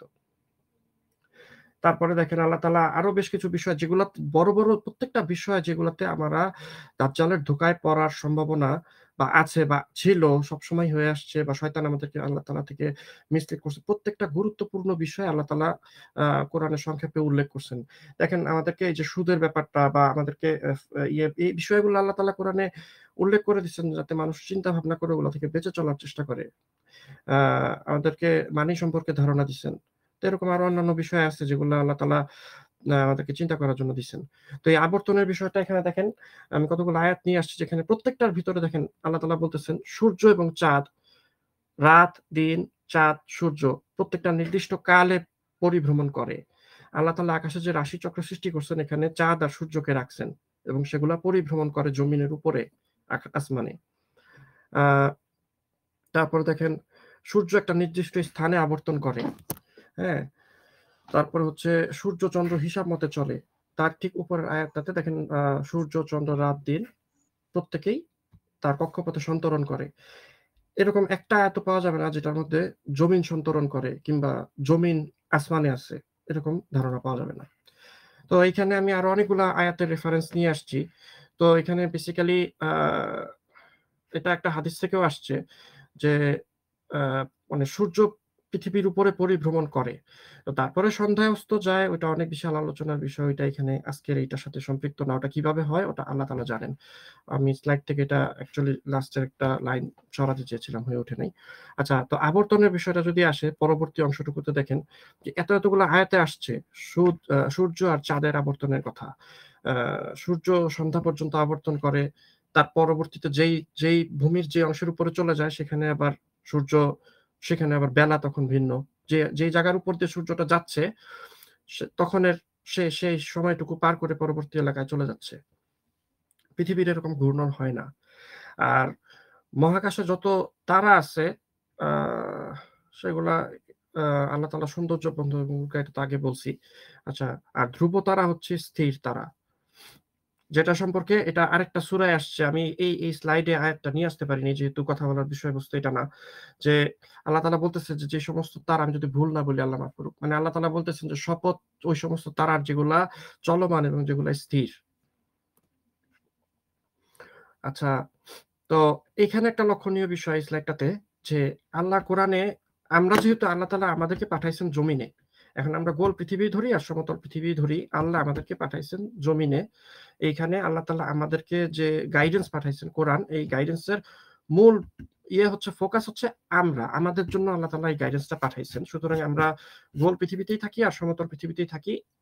ফোকাস হচ্ছে আমাদেরকে। তো সেই দিক থেকে চিন্তা করলে দেখেন আল্লাহ তাআলা প্রত্যেকটা আয়াতের ভিতরে বলছেন যে আসমান আর জমিন ২ টা বিষয়।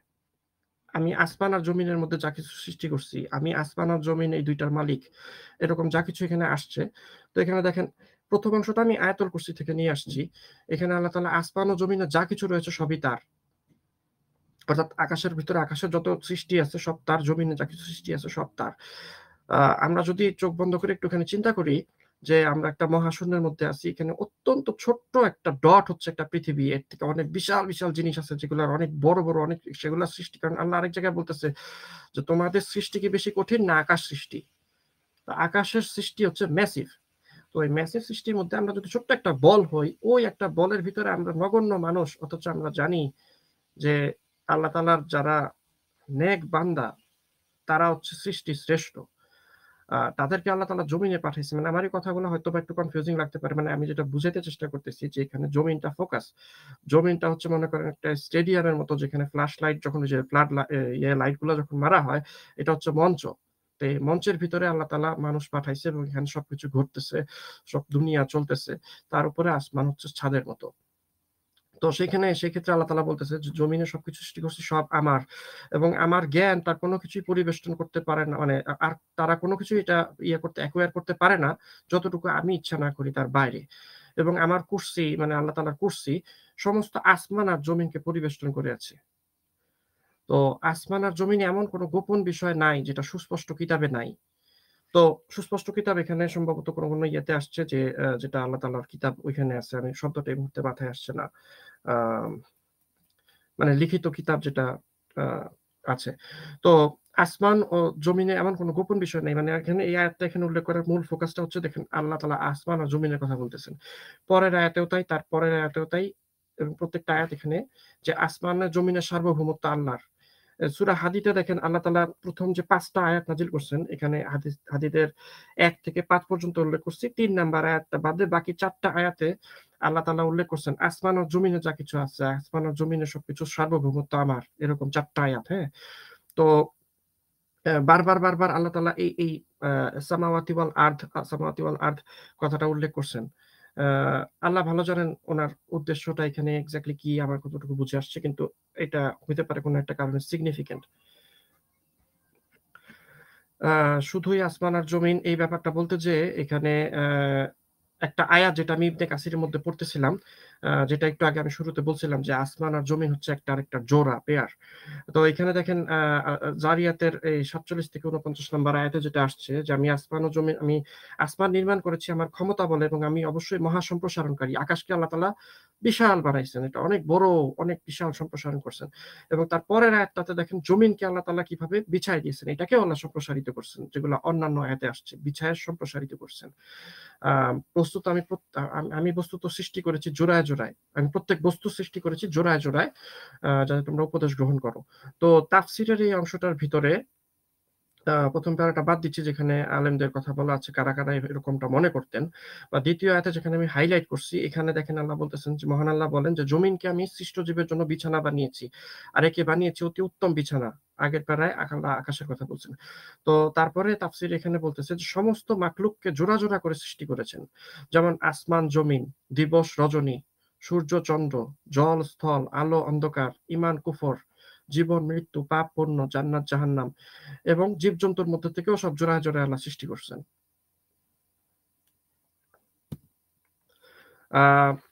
এখানে আরেকটা ব্যাপার আছে যে আমাদের মধ্যে আলোচনায় অনেক সময় আসে, আমি এটা অতীতে ফেস করছি যে ভাইয়েরা বলেন যে পৃথিবী এখন গোলাকার।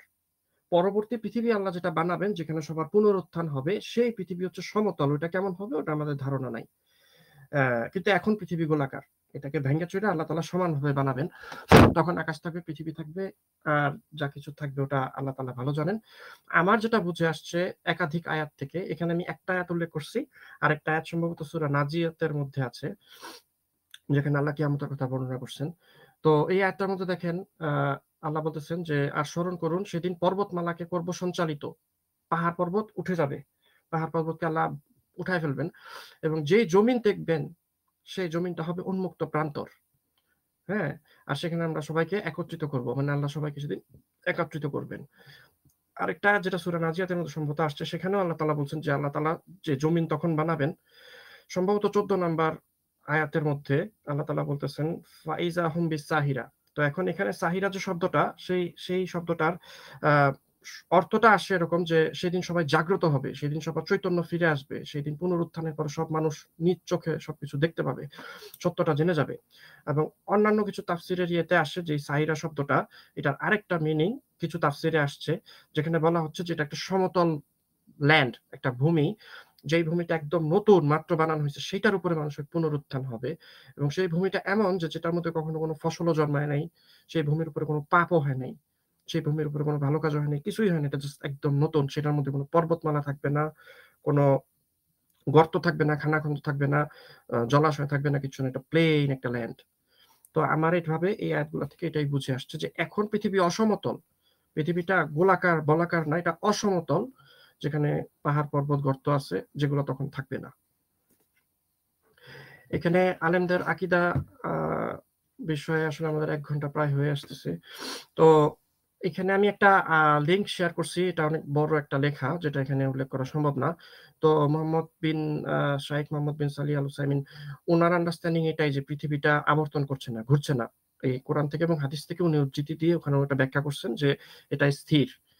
আ সেটার লিঙ্কটা এখানে দিলাম। কারো যদি প্রয়োজনে আসে ওখানে যেয়ে দেখতে পারেন ইনশাআল্লাহ। আমি শেয়ার করব না লিঙ্কটা যদি প্রয়োজন পড়ে। আম আর এখানে আ যে স্ক্রিনশট গুলো আপনারা দেখবেন পরবর্তী স্লাইড গুলাতে, এগুলা মূলত আমি নিয়ে আসছি ইবনে কাসিরের বিদায় ওয়াল নিহায়া ১ম খণ্ডে। আ আমি এখানে আমি পরে ইনশাআল্লাহ স্লাইড শেয়ার করব না, আপনারা পড়ে নিতে পারবেন।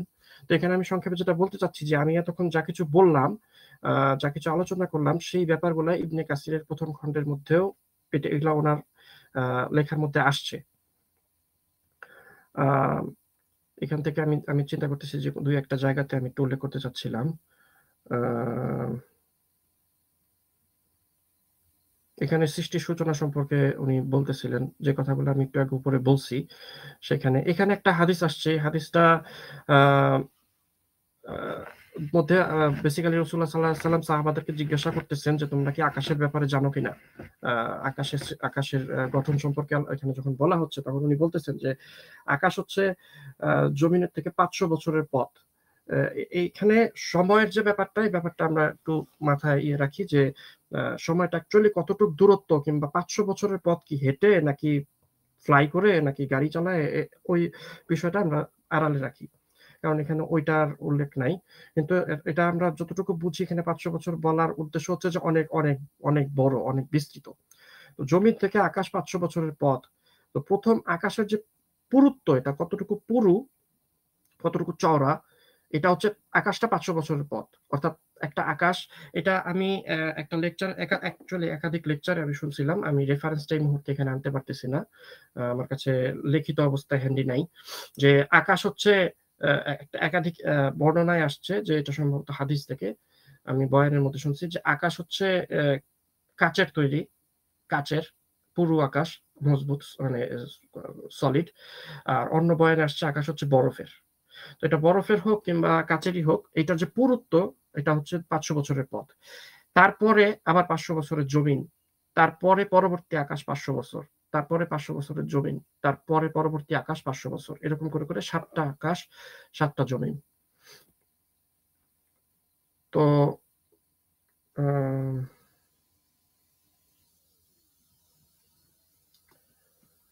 আরেকটা জায়গায় উল্লেখ করতে চাচ্ছিলাম, এখানে হাদিসের মধ্যে আসছে, হাদিসগুলো আসলে কতটুকু মানে সনদের দিক থেকে জোরালো আমি বলতে পারবো না, কিন্তু এখানে দিন উল্লেখ করা হয়েছে যে আল্লাহ তাআলা কোন দিন আল্লাহ তাআলা কি বানাইছেন, আল্লাহ তাআলা প্রথম মানে শনিবার দিন আল্লাহ তাআলা কি করছেন, রবিবার দিন কি করছেন, এই ব্যাপারগুলোই হাদিসে উল্লেখ আছে। আপনারা চাইলে সংক্ষেপে পড়তে পারেন, অথবা পরবর্তীতে স্লাইড শেয়ার করলে আপনারা ইনশাআল্লাহ পড়ে নিতে পারবেন। এখানে বলা হচ্ছে যে আকাশ মানে সুউচ্চ জমাট ঢেউ বা সুরক্ষিত ছাদ আর কি। এটা হচ্ছে 500 বছরের পথ, ওই হাদিসটা এখানে আবার আসছে। আরেকটা হাদিস আমি জানি না আমি এখানে অ্যাড করছিলাম কিনা, মনে করতে পারছি না, যে হাদিসে বলা হয়েছে যে আহ, আকাশ আকাশের দূরত্ব হচ্ছে 71, 72 কিংবা 73 দিন। তো কেন এখানে একটা কন্ট্রাডিকশন আসছে যে মানে রসুল সাল্লাল্লাহু আলাইহি সাল্লাম বলতেছেন 500 বছরের পথ, কিন্তু আবার 71, 72 কিংবা 73 দিন। এখানে একটা জিনিস কারো কারো আন্ডারস্ট্যান্ডিং এইভাবে বুঝে আসে যে আকাশের পুরুত্বটা সব জায়গায় সমান না, অর্থাৎ আপনি যদি সাইডে যেতে থাকেন, অর্থাৎ ফ্ল্যাট একটা জায়গা যদি মানে যাওয়া তো সম্ভব না, যদি যেতে থাকে তাহলে আকাশের পুরুত্বটা হবে 500 বছরের পথ। কিন্তু এটার এসকেলেশন যেটা, অর্থাৎ আপনি কেউ যদি উপর দিকে যেতে থাকে তখন আকাশের পুরুত্ব গুলা ওই সাইডের আকাশের পুরুত্বের মতো হয়তো না। সে কারণে এখানে রাসূল সাল্লাল্লাহু আলাইহি সাল্লাম হাদিসে যে সময়ের যে ডিফারেন্সটা বলছেন সেই ডিফারেন্সটা আসে। এখানে আমার মূলত কোরআন হাদিস থেকে মূল কথাগুলো বলা শেষ, কয়েকটা সংক্ষেপে কয়েকটা বিষয় যেগুলো আমারও আরো গভীরে জানার ইচ্ছা এবং আগ্রহ আছে ইনশাআল্লাহ। কিবলার কথাটা আমরা আলোচনা করছি, বাইতুল মামুরের ব্যাপারে একটা হাদিস আছে। আবারও যারা হাদিস বিশ্লেষক গবেষক যারা এই ব্যাপারে জ্ঞান রাখেন তারা আরো ভালো বলতে পারবেন হাদিসের সনদ কতটা শক্ত। কিন্তু আমি যতটুকু জানছি যে বাইতুল মামুর হচ্ছে কাবা থেকে উপরে, সম্ভবত এটা আমি আল বিদায়া ওয়ান নিহায়ার মধ্যে পড়ছি, চতুর্থ আসমানে খুব সম্ভবত বাইতুল মামুর, যেখানে কাবা সদৃশ্য আরেকটা উপাসনালয়, যেখানে ফেরেশতারা তাওয়াফ করে, এবং একদল ফেরেশতা তাওয়াফ করে ওখান থেকে বের হয়ে আসলে তারা আর তাদের জীবদ্দশায় কোনোদিন ওখানে ফিরতে পারবেন না, এত ফেরেশতা ওখানে তাওয়াফ করে, মানে এত ম্যাসিভ ওখানে সিচুয়েশন। এটা হচ্ছে, এবং হাদিসের বয়ানটা মানে বর্ণনাটা সম্ভবত এরকম আসছে যে ওটা যদি স্ট্রেট পড়ে দেন কাবার উপরে পড়বে, মানে স্ট্রেট কাবা বরাবর উপরে। তো আল্লাহ ভালো জানেন, কারণ এগুলো হচ্ছে গায়েবের বিষয়, এগুলো অন্য জগতের বিষয়, অন্য টাইম ডাইমেনশনের বিষয়। আমরা বলতে পারছি না যে লিটারালি বস্তুগতভাবে পৃথিবীর সাথে এটা মিলানো আমাদের পক্ষে সম্ভব না। সাধারণ সেন্সে ধরে আসে যে পৃথিবী যদি স্পিনিং বল হয়, যেটার উপরে কাবা আছে, এটার উপরে তাহলে পরে বাইতুল মামুরও ঘুরতেছে। আল্লাহ মাফ করুক, আমি অফেন্সিভ ভাবে কোনো কথা আমার মুখ দিয়ে বের হয়ে গেলে আল্লাহ মাফ করুক, আমি এরকম বলতে চাই না। ধ্রুব তারার ব্যাপারটা তো আগে উল্লেখ করছি, যে ধ্রুব তারা যতটুকু বুঝে আসছে যে এটা আকাশে স্থির তারা, এটা নড়ে না। কিন্তু সায়েন্স আমাদেরকে বলবে যে এটা পৃথিবীর আবর্তনের সাথে সমানুপাতিক ভাবে আবর্তন করে আকাশের জন্য, যে আকাশে, যে কারণে আমরা এটাকে স্থির দেখতে পাই। আর কম্পাসের বিষয়টা সামনে আরেকটা স্লাইডে আমি দেখাই। আচ্ছা, আকাশের যে পুরুত্বের ব্যাপারটা যেটা বলতেছিলাম, সেখানে একটা যা দেখেন যে আকাশটা যদি এরকম হয় একটা ডোমের মতো, যেটা আল্লাহ তাআলা বলছেন, পৃথিবীতে নিচের যে দাগটা আছে, নীল দাগটা কালোর মধ্যে, এটাকে যদি আমরা জমিন ধরি তাহলে পরে আকাশটা হচ্ছে তার উপরে অনেকটা এরকম। এখন জমিনেরও প্রান্ত সীমা আছে, আকাশেরও প্রান্ত সীমা আছে, এটা আল্লাহ বলেই দিচ্ছেন। এটা বলের কোনো প্রান্ত সীমা থাকে না, জমিনের প্রান্ত সীমা আছে। তো এইখানে দেখেন 500 বছরের পথের, এটা একটা ধারণা, এটা জাস্ট খালি ওনার রাসূল সাল্লাল্লাহু আলাইহি সাল্লামের কথার উপরে একটা ধারণা আর কি। যে 500 বছরের পথ, আকাশের পুরুত্ব হচ্ছে আনাদার 500 বছর, তারপরে জমিন আবার 500 বছর, তারপরের আকাশ আবার 500 বছর, এরকম আর কি। আর উপরে হচ্ছে এসকেলেশনটা যদি আপনার উপর দিকে উঠে তাহলে পরে এটা হাদিসে এটা এভাবে লেখা আছে যে যে হাদিসটা বর্ণনা করছেন ওনার বলার ক্ষেত্রে হইতে পারে উনি রসুল থেকে যেভাবে শুনছেন বা তারপরে যে শুনছে ভাবে করে যে আসছে, সেখানে হয়তো মতভেদটা আসছে যে 71 দিন অথবা 72 দিন অথবা 73 দিন। তো এইখানে যে ভাই এটা তৈরি করছিলেন, ওনার যে ক্যালকুলেশনটা এখানে আসে ওটাতে 71 টাইমস মানে প্লাস c/7 এটা আসলে দেখা যায় যে এটা মাল্টিপ্লাই করলে, এটা আমি এখানে পুরো ইকুয়েশনটা এখানে অবশ্য নাই, যাই হোক আমার কাছে আরেক জায়গাতে আছে, ওটা ইকুয়েশন করলে ওটা আসে 1000 দিন আর কি, আল্লাহ তাআলার হিসাবের 1000 দিন। ওটা অন্য টপিক, ওখানে না যাই। এখানে একটা ম্যাপ আছে, যে ম্যাপটা একজন মুসলিম মনীষী, খুব সম্ভবত উনি শামের ওইদিকে, সিরিয়া হয়তো ততদিনে দেশের নাম হয়ে গেছে, আমি জানি না। বাট ওইদিকে সালটা আমার মনে পড়ছে না, আমার কাছে আছে ডকুমেন্টটা, অন্য জায়গাতে খুঁজতে হবে। একজন মুসলিম মনীষী, উনি এই ম্যাপটা তৈরি করছিলেন পৃথিবীর। তো এটা আমার এখানে আনার উদ্দেশ্য হচ্ছে এই যে এখানে উনি একটা ধারণা দিতে চেষ্টা করছিলেন যে পৃথিবীর কালো যে বর্ডারটা চারিদিকে, এটা হচ্ছে অ্যাকচুয়ালি সাউথ। তা আমাদেরকে গোল পৃথিবীর ব্যাপারে যে ধারণাটা দেওয়া হয়, কোনটা নর্থ, কোনটা সাউথ, কোনটা ইস্ট ওয়েস্ট, এইটার ধারণাটা অ্যাকচুয়ালি ভিন্ন হয়ে যায় যখন আমরা এই মডেলটার দিকে তাকাই। তো সাউথ যে বলতে আমরা যে ব্যাপারটা বুঝি, এটা অ্যাকচুয়ালি পৃথিবীর চারিদিকের শেষ প্রান্ত, যেখানে হয়তো মানুষের পক্ষে এখন পর্যন্ত পৌঁছানো সম্ভব হয় নাই। কারণ আমরা জানি যে অ্যান্টার্কটিকাতে খুব বেশি দূর পর্যন্ত মানুষ ঢুকতে পারে না। এবং মাঝখানে নর্থ হচ্ছে পৃথিবীর সেন্টার। এই ম্যাপের এই মডেল অনুযায়ী নর্থ হচ্ছে পৃথিবীর সেন্টার। তো এখন ইস্ট ওয়েস্ট হচ্ছে, আমরা এই ম্যাপের মধ্যে অলরেডি দেখতে পাচ্ছি যে এটা হচ্ছে সার্কেলের ভিতরে একদিকে গেলে ইস্ট, একদিকে গেলে ওয়েস্ট। তো আমি বলছি না যে মডেলটা পারফেক্ট, বাট এটা ওনার চেষ্টা, আল্লাহ কবুল করুক। তো নর্থ, তো এখানে আমি কম্পাসের বিষয়টা এই জন্য নিয়ে আসছি যে আমরা যদি কম্পাস যদি নর্থ পোলের দিকেই কম্পাস সবসময় টার্গেট করে, আল্লাহ মাফ করুক, মানে আমার আসলে, আমি যেহেতু সায়েন্সের স্টুডেন্ট না, কম্পাস স্টাডি করা হয় নাই, কম্পাসের ব্যাপারে যারা সায়েন্সের ভাই আছেন তারা আরো ভালো আমাকে জানাতে পারবেন। বাট যেটা কমন ইয়েতে বুঝে আসে যে কম্পাস জিনিসটা যদি নর্থ পোলের দিকে ইন্ডিকেট করে, আর আমরা যদি বলাকার পৃথিবীর নিচের দিকে কোনো একটা দেশে থাকি, সেই ক্ষেত্রে এটা কতটুকু অ্যাকুরেট ভাবেই করে। তো আমার রিসেন্ট রিসার্চে আমি যেটা জানছি যে ইভেন সায়েন্সের এরাও স্বীকার করে যে কম্পাসটা সবসময় সব জায়গা থেকে 100% অ্যাকুরেট ভাবে রিডিং দেয় না। বিভিন্ন ধরনের কম্পাস আছে অবশ্য, যাই হোক। তো কিন্তু আপনি যদি এই মডেলটাতে চিন্তা করেন যে কালো বর্ডার দেওয়ার যে মডেলটা, এখানে যদি কালো বর্ডার, বড় বর্ডারটা যদি হয় সাউথ পোল আর মাঝখানটা যদি হয় নর্থ, আপনি যেখানে কম্পাস রাখেন না কেন, কাটা ঘুরে নর্থের দিকে যাবে এবং আরেকটা কাটা সাউথের দিকে ইন্ডিকেট করবে। আপনি পৃথিবী বলাকার হইলে এটা কেমন হয় আল্লাহ ভালো জানেন। আর ওই যে দিন রাত হওয়ার যে ব্যাপারটা, অনেকে এই প্রশ্নটা উঠায় যে পৃথিবী যদি সমতল হয় তাহলে তো পুরা পৃথিবীর মধ্যে এট এ টাইম দিন চলে আসবে, পুরা পৃথিবীর মধ্যে এট এ টাইম রাত চলে আসবে। সেই ক্ষেত্রে হ্যাঁ, পৃথিবী থেকে যদি সূর্য অনেক বড় হয়, অবশ্যই অবশ্যই সেটা হয়তো সম্ভব, কিন্তু এটা অ্যাকচুয়ালি কিভাবে হয় এটা আল্লাহ ছাড়া কেউ জানেন না। যেটা ধারণা ধরে আসে, এখানে আমি এখন স্ক্রিনে যে ম্যাপটা দেখাচ্ছি, আমি এই ম্যাপটার সাথে একমত পোষণ করি না। এটা হচ্ছে তথাকথিত ফ্ল্যাট আর্থারদের একটা ম্যাপ। পৃথিবীতে প্রচুর গ্রুপ আছে, প্রচুর মানে অতীতেও অনেক অনেক ধর্ম বিশ্বাসের মানুষ আছে, তারা পৃথিবীকে সমতল মনে করতো, এবং এক একজন এক একভাবে তাদের ইয়েগুলো আসছে, তাদের আন্ডারস্ট্যান্ডিং গুলো আসছে, অনেক কিছু কোরআনের সাথে কন্ট্রাডিক্ট করে। তো যাই হোক, তো এটা ফ্ল্যাট আর্থের একটা ম্যাপ, আমি জাস্ট হাতে পাইছি স্লাইড তৈরি করার সময় জন্য, একটা ধারণা দেওয়ার জন্য দিচ্ছি। সূর্যটা যখন যেটার উপর দিয়ে যায়, তখন সেই জায়গাটাতে দিনের অবস্থা তৈরি থাকে এবং অন্য জায়গাতে রাতের অবস্থা থাকে। তো আমরা যদি নর্থ পোলের দিকে তাকাই, দেখেন নর্থ পোলে আমরা জানি যে একটা লম্বা সময় শুধু দিন থাকে, ওখানে রাত হয় না। আবার আমরা একটা অবস্থা জানি যে নর্থ পোলে অনেক লম্বা সময় রাতের পর রাত থাকে, রাত চলতে থাকে, ওখানে দিন আসে না। তারপরে আবার সিজন চেঞ্জের সাথে এটা ইয়ে হয়। তো এখানে আমার একটা জিনিস বুঝে আসে যে সূর্যটা যখন, আমরা জানি যে আল্লাহ তাআলা বলছে আল্লাহ দুই উদয়াচল দুই অস্তাচলের প্রভু। তো এখানে দুই উদয়াচল দুই অস্তাচলের অনেক ব্যাখ্যা আছে, আমার যেটা বুঝে আসে। আর সূর্য তো এক অস্তাচল থেকে আরেক অস্তাচলে কিন্তু এমনি এমনি লাফ দিয়ে চলে যায় না, এটা সিজন চেঞ্জের সাথে একটা থেকে আরেকটা স্লোলি যায়।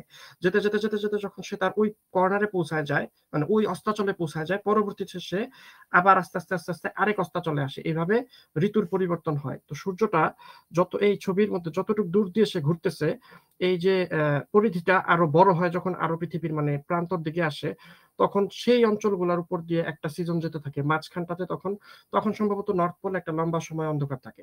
আর সূর্যের যখন ইয়েটা মাঝখানের দিকে চলে আসে, যেমন এখন এই ছবিটার ভিতরে সূর্যটা যেখানে আছে, এটা যদি ঘুরতে থাকে নর্থ পোলে অনেক লম্বা সময় দেখবেন যে আলো আছে। তো সিজন চেঞ্জটাও ভাবে হয়, কারণ আমরা সবাই জানি যে যখন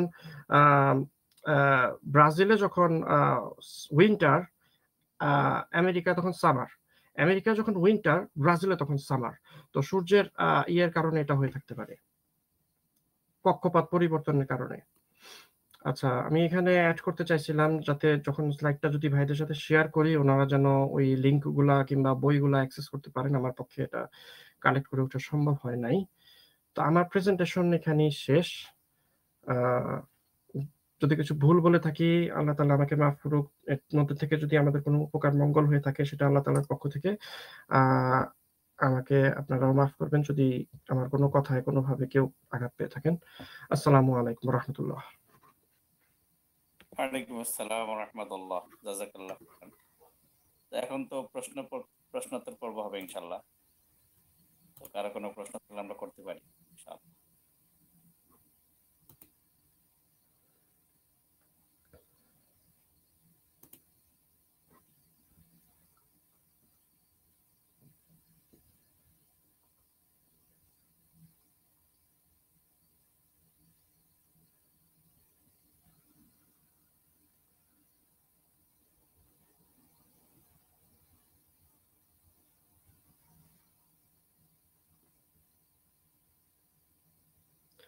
সরি, আরেকটা বিষয় উল্লেখ করার ছিল। অ্যাকচুয়ালি ২ টা বিষয় আমি ভুলে গেছি। যদি কারো প্রশ্ন থাকে আমি প্রশ্নের অ্যান্সার দেওয়ার চেষ্টা করি। আর না থাকলে আমি ওই বিষয় ২ টা উল্লেখ করি।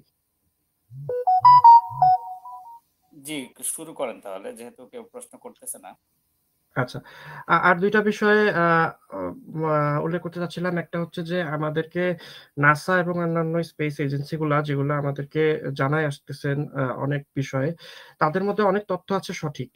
এবং অনেক কিছু আছে যেটা ধারণা বা যেটা এখন পর্যন্ত বুঝে আসে নাই। তো আমরা যারা বিজ্ঞানের আমাদের মধ্যে থেকে যারা বিজ্ঞানের মানে পড়াশোনা করছেন তারা হয়তো ডেফিনিটলি আমার থেকে এবং অন্যান্য ভাই যারা বিজ্ঞানে পড়াশোনা করেনি তাদের থেকে ব্যাপারটা ভালো বুঝবেন। কিন্তু অনেক বিষয় আছে যেটা হচ্ছে থিওরি, এখনো থিওরি পর্যায়ে আছে।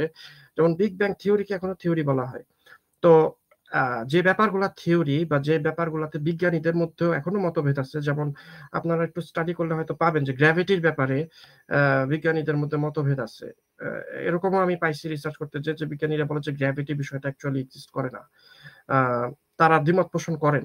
আ আমি এই মুহূর্তে সেটা আপনার সামনে এখানে উপস্থাপন করতে পারছি না। বাট তো যে ব্যাপারগুলোতে থিওরি, যে ব্যাপারগুলো এখনো প্রতিষ্ঠিত সত্য না, আমরা যারা বিজ্ঞানের ছাত্র না, আমরা অনেকেই কথায় বার্তায় যখন শুনি তখন আমরা ওগুলাকে মানে বাস্তবে ধরে নেই। আমরা মনে করি, "ও আচ্ছা ঠিক আছে, বিজ্ঞানীরা বের করছে এটা এরকম।" কিন্তু অ্যাকচুয়ালি বিজ্ঞানীরা বের করে নাই। তারা এখনো রিসার্চ এর উপরে আছে। অনেক বিষয় আ রিসার্চ এর উপরে আছে। ৭ আসমান, আসমান যে সলিড বা আসমান কতটুকু উপরে তারা এখনো ওই পর্যায়ে পৌঁছাতে পারেন নাই। আমরা যা কিছু তারা আমাদেরকে দেখায় যে না এই গ্রহ, এই নক্ষত্র, এই আ সৌরজগৎ টাইপের ব্যাপার-স্যাপার যারা দেখায় এগুলো সবই সম্ভবত ১ম আসমানের ভিতরেই হচ্ছে। যেহেতু আল্লাহ উল্লেখ করছেন যে আমি ১ম আসমানকে এইভাবে বানাইছি। বাইরে থাকতে পারে ওটা আমাদের জানার উদ্দেশ্য না। আল্লাহ তাআলা আমাদেরকে ওটা জানান নাই। যেটা জানান নাই ওটা ওরকমই।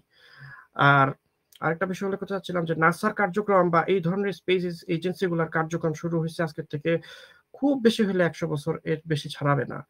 যেটা এইরকম প্রাতিষ্ঠানিক পর্যায়ে আসছে। নাসা সম্ভবত ৭০, ৮০, ৮৫ বছর আগে নাসার আমার এক্সাক্ট ডেটটা মনে পড়ছে না। তো তারপরে আবার একটা জিনিস খেয়াল করবেন যে এই ভিজুয়ালাইজেশন এর যে ব্যাপারটা, ম্যাপ গুলা তারপরে আরো যা কিছু আসছে এগুলো একদম রিসেন্ট সময়ে আসছে। গত ১৫, ২০, ৩০ বছরের ভিতরে অনেক কিছু আসছে। কিন্তু এদের যে মূল নোশনটা যা তারা এস্টাবলিশ করতে চায়, সেইটার সূচনা আমি যতটুকু ২-১ টা সোর্স থেকে জানছি, আল্লাহ মাফ করে যদি ভুল বলি, যেটা প্রায় খ্রিস্টপূর্ব ৫০০ বছর বা তারও আগে থেকে চলে আসছে। তো অনেক প্রাচীন কাল থেকে মানুষজন আ একটা গ্রুপ আছে তারা সবসময়ই বিশ্বাস করে আসছে যে পৃথিবী বলাকার, গোলাকার, সূর্যকেন্দ্রিক ধারণা তাদের সবসময় ছিল। অনেকেই ছিল সূর্য পূজারী। আ সূর্যকেন্দ্রিক একটা সিস্টেমের তাদের একটা ছিল। আল্লাহ ভালো জানে এটার ভিতরে শয়তান কতটা ইন্ধন যোগাইছে বা কি সমস্ত। তো এই ধারণাগুলো অনেক প্রাচীন। কিন্তু একটা সময়ে প্রাচীন সময়ে মানুষের মধ্যে অনেক মানব সম্প্রদায়ের ধারণা ছিল যে পৃথিবী সমতল। রাসূল সাল্লাল্লাহু আলাইহি ওয়াসাল্লাম যখন আসছেন এই কোরআনের মাধ্যমে, ইভেন বাইবেলের মধ্যে আল্লাহ তাআলা এই ধারণাগুলা দিচ্ছেন। কোরআনের সাথে এই বিষয়গুলাতে বাইবেল সাংঘর্ষিক না। অন্তত যে অল্প কয়েকটা হাদিস আমি মানে সরি মানে লাইন আমি বাইবেল থেকে পড়ছি। আ কোরআনের সাথে মিলে। তো এইটা একটা বিষয় যেটা প্রাচীনকাল থেকে ওই ধারণাটা আসছে। এটা পরবর্তী একটা সময়ে এসে এটা মেইন স্ট্রিম এ এস্টাবলিশড হইছে তাদের ধারণাটা। আর আমরা অনেক পিছায় পড়ছি। আর একটা যে ধারণা দেওয়া হয় যে মুসলিম মনীষীরা আজকে থেকে ৭০০-৮০০ বছর আগে বা ১০০০ বছর আগে তারাই ১ম বিভিন্ন জিনিস আবিষ্কার করছেন। এখানে একটা ইম্পোর্টেন্ট বিষয়, আমরা তো প্রশ্ন তুলতেই পারি। যেখানে আমরা ছিলাম না, আমরা জানি না, প্রশ্ন তোলা দোষের কিছু না। তাতে করে আমরা আরো রিসার্চ করে বের করতে পারব। তো যে তথ্য আমি যতটুকু পাইছি যে এটা একটা প্রশ্ন উত্থাপন করার মতো বিষয় যে মুসলিম মনীষীরা অতীতে যা কিছু বের করছেন, আবিষ্কার করছেন এগুলা ছিল তাদের প্রচেষ্টা। কিন্তু এগুলা যখন মুসলিমদের মধ্যে মানে কি বলবো এটাকে আ ওয়ার্ডটা মাথায় আসতেছে না। মানে যখন অনেক ব্যাপক আকারে ছড়াইছে, এই সময়টা যদি আমরা দেখি, দেখবেন যে একটা কথা বলে যে ইসলামের স্বর্ণযুগ, এটা আমরা ছোটবেলা থেকে শুনে আসছি। হ্যাঁ, ইসলামের স্বর্ণযুগ হচ্ছে প্রায় মানে রসুল সাল্লাহ সাল্লামের যুগেরও কয়েকশো বছর পরে, যখন এই যে বাগদাদে বিস্তার লাভ করে জ্ঞান চর্চার এই সমস্ত নানান বিষয়ে, তখন যে খলিফারা ছিলেন তারা অনেক কন্ট্রিবিউট করছেন। ওই সময় মুসলিম মনীষীরা বিভিন্ন বিষয়ে জ্ঞান চর্চা করে ওনারা অনেক আগাইছেন, কথা ঠিক। কিন্তু এখানে কতগুলো বোঝার বিষয় আছে। আমরা যদি ইতিহাস পড়ি আমরা দেখি যে ওই সময় সম্ভবত খলিফা আল মামুন এবং ওনার পরবর্তী ৩ খলিফা কিংবা ২ খলিফা পর্যন্ত এনারা অনেক জ্ঞান চর্চার ব্যাপারে উদার ছিলেন, কথা ঠিক। কিন্তু সেই সময়ে মুসলিম জ্ঞান ভান্ডারের ভিতরে প্রচুর মানে গ্রিক এবং অন্যান্য প্রাচীন কিছু সভ্যতার আমদানি ঘটে। তো সেই সময় প্রচুর মুসলিম মনীষী অ্যারিস্টটল, প্লেটো এদের দ্বারা প্রভাবিত হয়। এবং এই সময় ওই সময়কার যারা ছিল প্রাচীন সময়ের যারা বিশ্লেষক ছিল, গবেষক ছিল, তাদের যে সমস্ত আন্ডারস্ট্যান্ডিং, তাদের যে সমস্ত ফাইন্ডিংস বা ছিল, ধারণা ছিল, সেগুলা দিয়ে মুসলিমরা প্রভাবিত হয়। আমি নাম উল্লেখ করব না। মুসলিম আলেমদের ভিতরেও, অতীতকালের আলেমদের ভিতরে অনেকে আছে যে তারা প্রচন্ড অ্যারিস্টটল, প্লেটো দিয়ে প্রভাবিত হয়েছে। এবং সেই ক্ষেত্রে তাদের তাদের অনেক আন্ডারস্ট্যান্ডিং পরবর্তীতে তারা নিজেরাই বুঝছেন কেউ কেউ যে তারা ঠিক ছিলেন না। তো এরকম মুসলিম মনীষী যারা আসছে, বিজ্ঞানী যারা আসছে, তাদের অনেক ধারণা ওইখান থেকে তৈরি হয়েছে। এবং খলিফা মামুন এবং তার পরবর্তী ৩-৪টা খলিফা পর্যন্ত যখন প্রচুর জ্ঞান ওই সমস্ত জায়গা থেকে আসছে, তখন অনেক কন্টামিনেশন ইসলামের মানে এই যে মূল জ্ঞানগুলোর ভিতরে ঢুকছে। এটা মানে বিস্তারিত আলোচনার বিষয়। এবং আরো একটা জিনিস বলি যে আমরা যারা মুসলিম মনীষী বলে আমরা যারা বলি, আমরা সত্যিকার অর্থে জানি না আজকে থেকে ৭০০-৮০০-১০০০ বছর আগে সেই মুসলিম মনীষীরা অ্যাজ এ মুসলিম কেমন ছিলেন। কারণ অনেক বর্তমান সময়ের আলেমদেরকেও বলতে শুনি যে তাদের মুসলিম মনীষীদের বেশ কিছু মানে মনীষী বলতে আমি বিজ্ঞানীদের কথা বলছি, বিজ্ঞানীদের বেশ কিছু বিজ্ঞানী তাদের ইমানের যে মূল বিষয় বা আকীদা, এগুলাগত অনেক সমস্যা ছিল, তাদের আন্ডারস্ট্যান্ডিং অনেক ভুল ছিল, অনেক অভিযোগ তাদের বিরুদ্ধে উঠে। তো যাই হোক, সেগুলো সম্পর্কে আলোচনা এখানে না করি। কিন্তু কথা হচ্ছে যে আজকে যে সমস্ত মুসলিম বিজ্ঞানীরা আছে, এখন ধরেন আমি নাম মেনশন করেই বলতেছি কারণ আপনারা সবাই চিনেন। আজকে যে মোহাম্মদ জাফর ইকবাল, ওনার নামে তো মোহাম্মদ আছে। আজকে থেকে যদি ৫০০ বছর পরে পৃথিবী থাকে, মুসলিমরা থাকে, ৫০০ বছর পরে যদি এখন কেউ বলে যে মোহাম্মদ জাফর ইকবাল একজন মুসলিম ছিলেন, উনি এটা আবিষ্কার করছেন, ওইটা আবিষ্কার করছেন, ৫০০ বছর পরে মানুষ হয়তো জানবে না যে উনি আজকে মুসলিম শিক্ষা ব্যবস্থায় কি ধরনের কন্টামিনেশন করতেছেন। তো মানুষ হয়তো বলে দিবে যে মুসলিম বিজ্ঞানী ছিলেন একজন, উনি এটা করছেন। জাস্ট একটা ধারণা দিলাম আপনাদেরকে, মানে আমার আন্ডারস্ট্যান্ডিংটা শেয়ার করলাম।